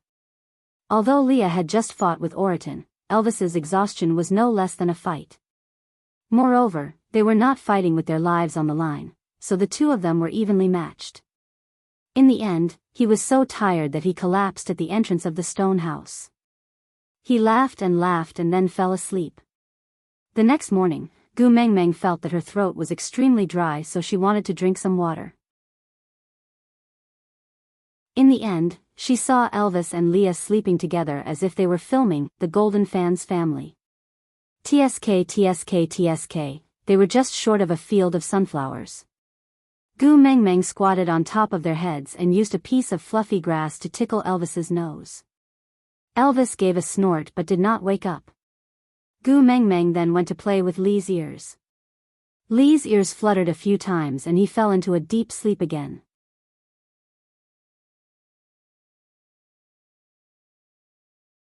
Chapter 435. Gu Mengmeng looked up and was a little surprised to see Cole, but she did not show any exaggerated expression. She just smiled politely and said, "Morning, what's the matter?" Elvis and Lee's eyes opened at the same time before Cole could say a word. Elvis flipped over and stood beside Gu Mengmeng, while Leah casually propped himself up with his elbows on the ground. He laid sideways and looked at Cole, smiling without saying a word. Cole still had that distant and polite smile on his face. He bowed to Gu Mengmeng before saying, "You don't have to be so guarded against me. Sauter is the Great Messenger's most loyal servant. We will not do anything to hurt the Great Messenger." Leah did not appreciate his kindness and sneered, "You are the previous Great Messenger's servants, not Gu Mengmeng's." Cole's expression was calm as he said, "I am a 5th level orc and I have already reached my peak. Do you think the two of you can stop me if I really want to do anything?" Gu Mengmeng originally did not have a bad impression of Cole, but he kept coming at Leah every day, making Gu Mengmeng feel uncomfortable. Although she and Leah were not husband and wife, they were at least friends, right? Even if they were not friends, they were at least roommates, right? As the saying goes, if you don't look at the monk, look at the Buddha. Even if you want to beat a husky, you have to look at its owner, right? Yes, Leah was not a husky, so did he not need to look at the owner when beating a Samoyed? Gu Mengmeng took a step forward and said, "I heard that Sauter has always been guarding the flame devil left behind by the messenger of the beast deity, so, if the flame devil were to get angry, you guys should have a way to deal with it, right?" Cole was stunned for a moment before he took a step back and knelt down on one knee. He placed his right hand on his left chest and bowed like an ancient European knight. "Great Messenger, please calm down." Cole had forgotten for a moment that Leah is no longer Sauter's Ninth Highness, Cole's little brother, but the Great Messenger's beast pet. It is Cole's fault for offending Great Messenger Leah. "Please punish Cole and forgive Sauter, Great Messenger." Gu Mengmeng did not reply to Cole's words and acted as if she did not see him kneeling there. She said, "Speak, what are you here for? It shouldn't be just to waste my air, right?" Cole maintained his kneeling position and did not move. He replied respectfully, "There's a female that the Great Messenger brought over who applied to join Sauter. I can't make up my mind, so I'm here to ask the Great Messenger." Gu Mengmeng knew that he was referring to Ellie. Twitching his lips, he said, "Females have the right to choose their own tribe. Even if I am the messenger of the beast deity, there is no reason for me to imprison others.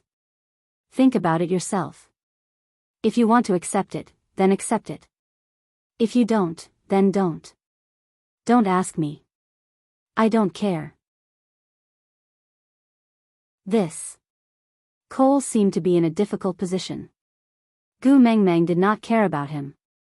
She just snorted and continued, "Today, I will announce another round of recruitment topics, then I will choose all the warriors I want in one go. Tomorrow morning, we will set off for Saint Nazir. Thank you for taking care of me during this period of time. I have enjoyed my stay here." But, it wasn't his own home after all, and the feeling of living under someone else's roof wasn't too good. So, Saint Nazir will not be participating in future beauty pageants. Leader Cole, do you understand? Live under someone else's roof? Cole looked at Gu Mengmeng in fear.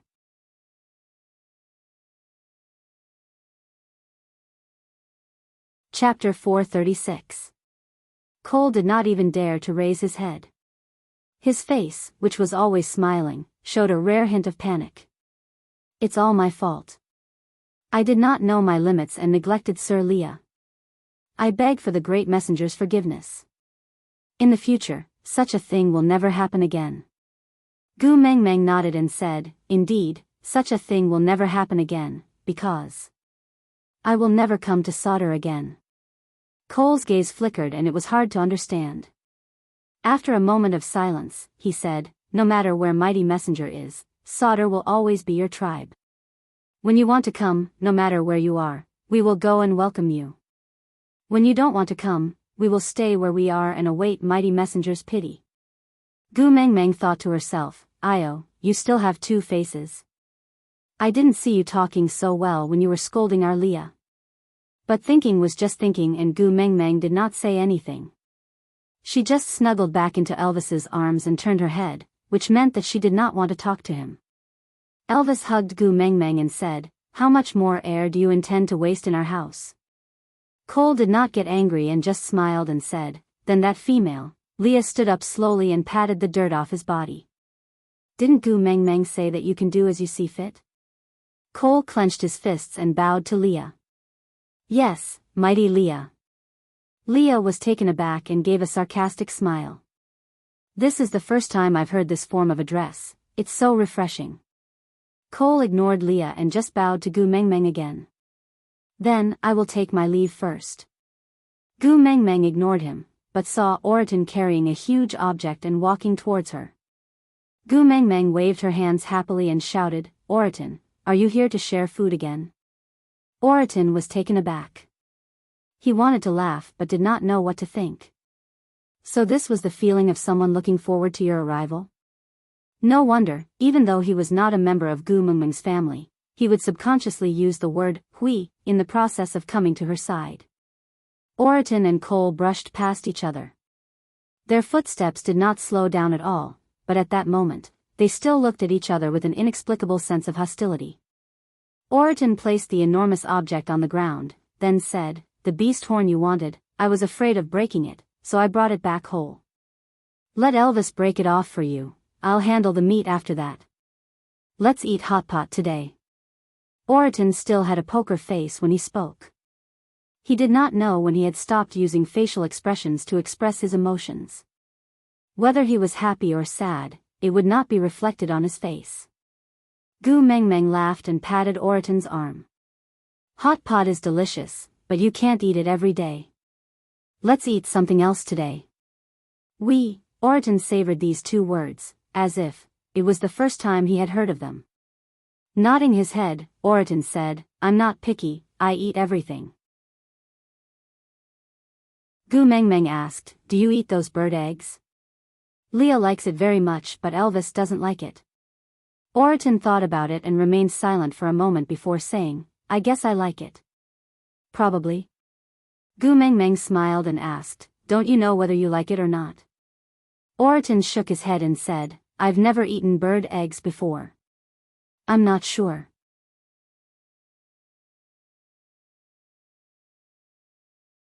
Chapter 437. Oriton pondered for a while, then said, "It's all right, there are many parts of my tiger life that are not complete. Although some of them can no longer be made up for, but the part about eating bird eggs, I think I can try to add it back." Gu Meng Meng patted Oriton's chest in deep relief and said, "You are ambitious, you are really a good tiger."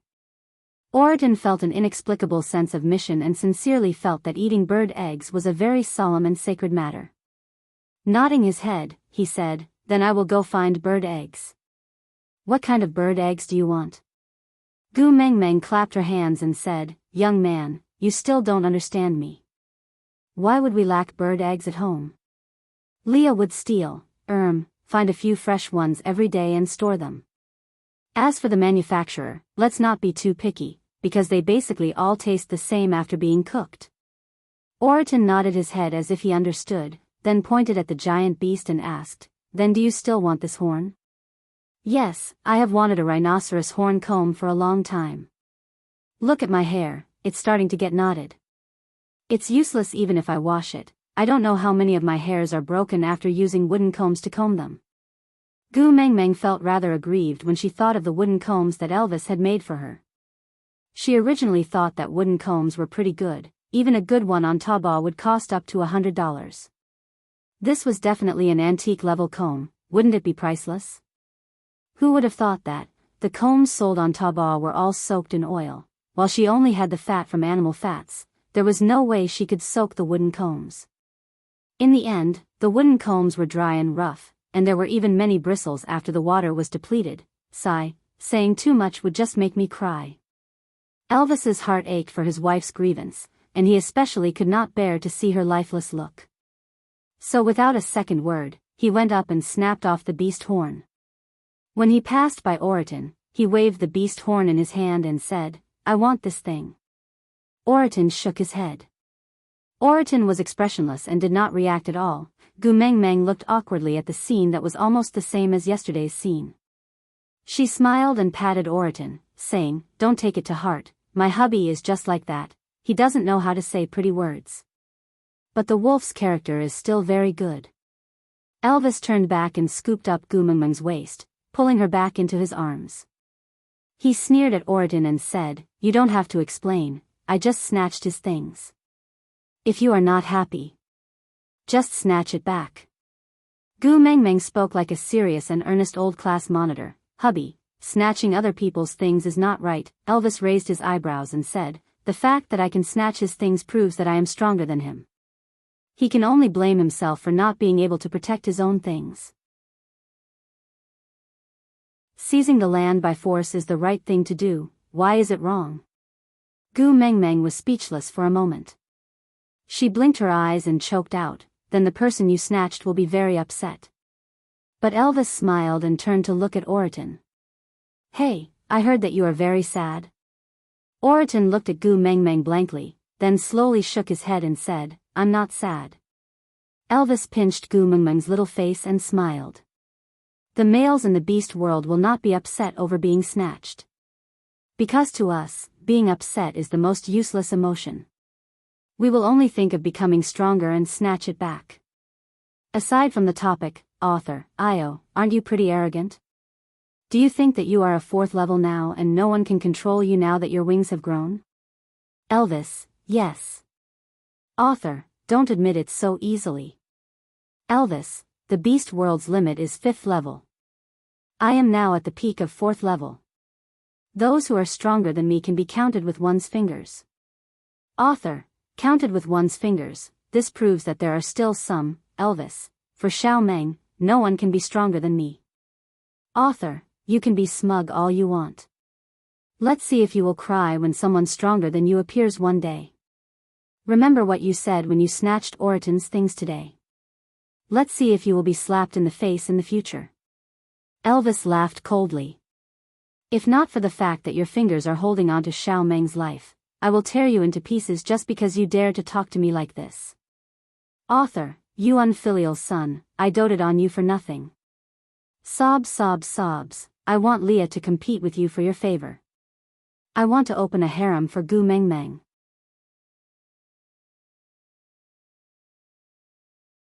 Chapter 438. Gu Mengmeng looked at her own slender arms and legs helplessly and complained, "Sigh, what if one day my things are snatched away by someone? Won't I have no choice but to blame it on my bad luck?"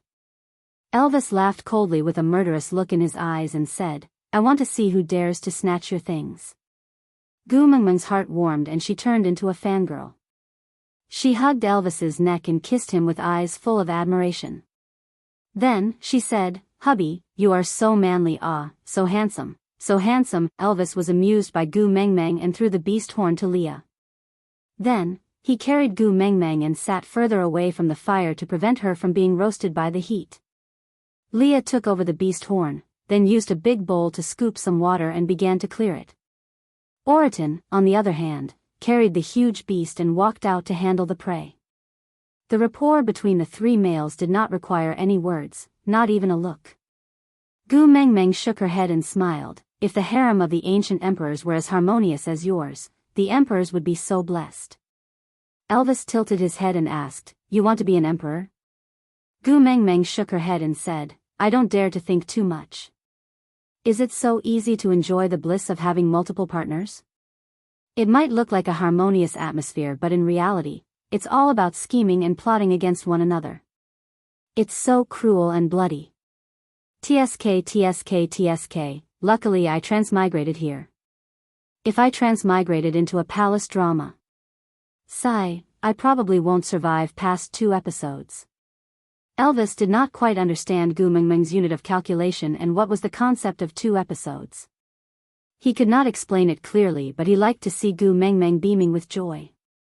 So, he followed her words and asked, "Then, other than the emperor, who else can enjoy the bliss of having multiple partners?"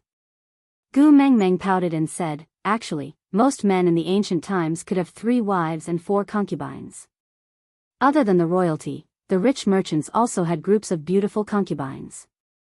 Other than marrying those with status, they would also keep many singers and dancers for entertainment. Once they go out, it's even worse. They would have 7 to 8 bodyguards following them, and they would beat up anyone they don't like. That's tyrannical bullying. TSK, although it's immoral, it's still pretty cool and impressive, right? Elvis thought for a while and pointed at his own nose. Beauty. Gu Meng Meng. Elvis pointed at Leah and said, the performer. Gu Meng Meng. Elvis then pointed at Orton, who was returning with a pile of sliced meat, and said, bodyguards and followers. Gu Meng Meng. Elvis smiled and rubbed Gu Meng Meng's little head, asking with a warm expression, rich merchant, who do you want to beat up? After dinner, the 3 of us will accompany you to bully others. Gu Meng Meng, pft, ha ha ha ha. Gu Meng Meng laughed so hard that her back was bent over. She slapped her thighs and said, the 3 of you? Concubine? Performers? Bodyguards? Elvis nodded his head seriously and said, if the number of bodyguards and followers is not enough, we can call a few more from Saint Nazaire, plus the newly joined, it should not be a problem to gather 7 to 8 people. Gu Meng Meng waved her hands and said with a smile, Orton is just here to make up the numbers. He can still act as a bodyguard. But the concubine and the performer are female, understand? Ha ha ha ha.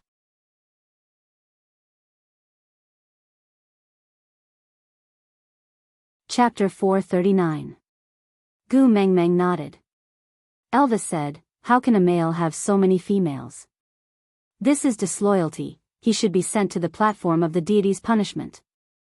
After Gu Meng Meng was done laughing, she then said slowly, the ancient customs in China are similar to the ones here, just that the females and males have to be swapped. If it was in the ancient times, a female accompanying so many males here should be drowned in a pig cage. Leah walked over while wagging his tail and passed the washed beast horn to Elvis. Then, he softened his body and nestled beside Gu Meng Meng, using his large tail as the back of the sofa while he sat beside Gu Meng Meng seductively. He pouted and pinched his throat, saying, I don't want to be a dancer, I don't know how to sing or dance, I want to be a beautiful concubine, the kind that specially warms your bed and accompanies you to sleep. Gu Meng Meng exclaimed in disdain and said, I have Elvis, I don't need you to warm my bed or accompanies me to sleep. Leah was not angry, he sat up and laid on Gu Meng Meng's thighs, saying, then I also want to be your beloved concubine and guard the door for you when you and Elvis are mating. Gu Meng Meng blushed and almost hugged Lee's head on the spot, wanting to die together with him. Orton put down the praise he prepared, then said faintly, I will be your bodyguard, I will help you hit whoever you want to hit. Gu Meng Meng pushed Leah away and burrowed back into Elvis's arms. She shook her head and sighed, pounding her chest and stamping her feet, saying, sigh, it's fine if the fox is not a proper fox, but now even the tiger has been led astray. I am not a tyrant, why would I hit someone for no reason? I won't do things like bullying others and taking advantage of women. Elvis thought for a while and said, you clearly said before when you hit Nina, you don't need a reason to hit her. Gu Meng Meng, Elvis, you always stick together with Sandy and Bully Bode, isn't this considered as bullying others? Gu Meng Meng, are you my real hubby? Elvis nodded with a serious face and said, I am the real deal, I support verifying my identity. Gu Meng Meng puffed her cheeks and said, I am not talking to you guys anymore, I am hungry and want to eat. Leah tilted his head and said, let me be your beloved concubine and I will cook for you. Gu Meng Meng rolled her eyes and said, what do I want you to be? If you can't do it, I'll do it myself. Leah turned around and stuck his entire body to Gu Meng Meng's back. He hugged Gu Meng Meng from the back and used his furry tail to wrap around her waist, stuffing it into her arms. The side of Lee's face was close to Gu Meng Meng's ear, his long and narrow eyes were filled with a myriad of flirtatious emotions. His voice carried a hint of ambiguity and closeness, why not, you become my beloved concubine. I'll also cook for you. Besides, I won't keep any dancers or bodyguards. I'll just treat you wholeheartedly. What do you think? Gu Meng Meng glanced at the big tail in her arms and hardened her heart. She carried it up and sent it into her mouth, taking a big bite. Ow, Leah let out a wail. That wail scared Gu Mengmeng so much that she was dumbfounded. If you say you are in pain, then scream. Why did you scream as if you were moaning in bed? His voice was dragged out and even had a twist.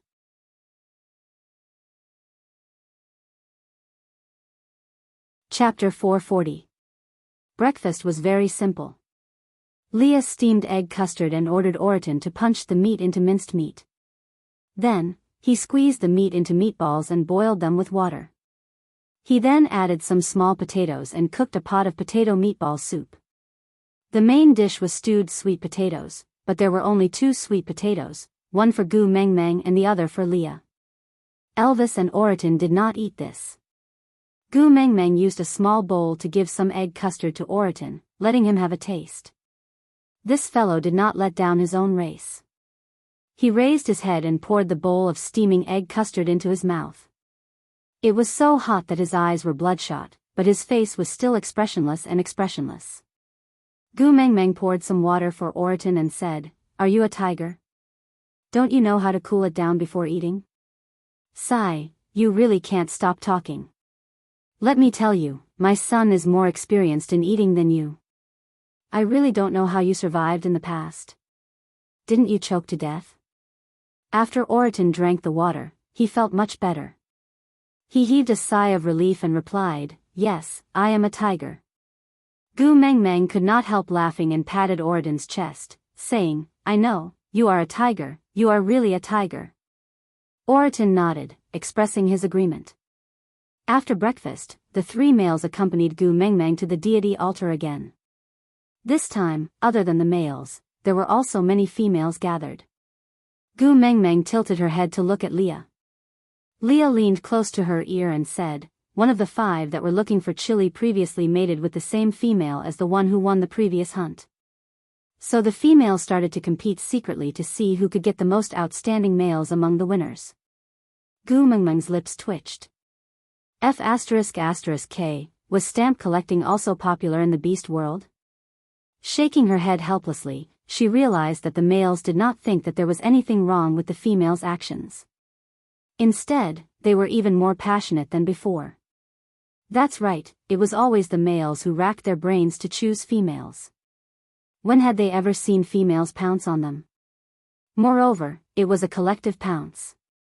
The winners could often choose the one they liked among a few females. This was something that he had only dared to dream about in the past, but it had actually come true. Gu Mengmeng counted. She had originally planned to recruit 50 people and found 10 males in the first batch. Other than Oriton, who mysteriously became her guardian beast because he shared food with her, the other 9 brought along 9 female family members.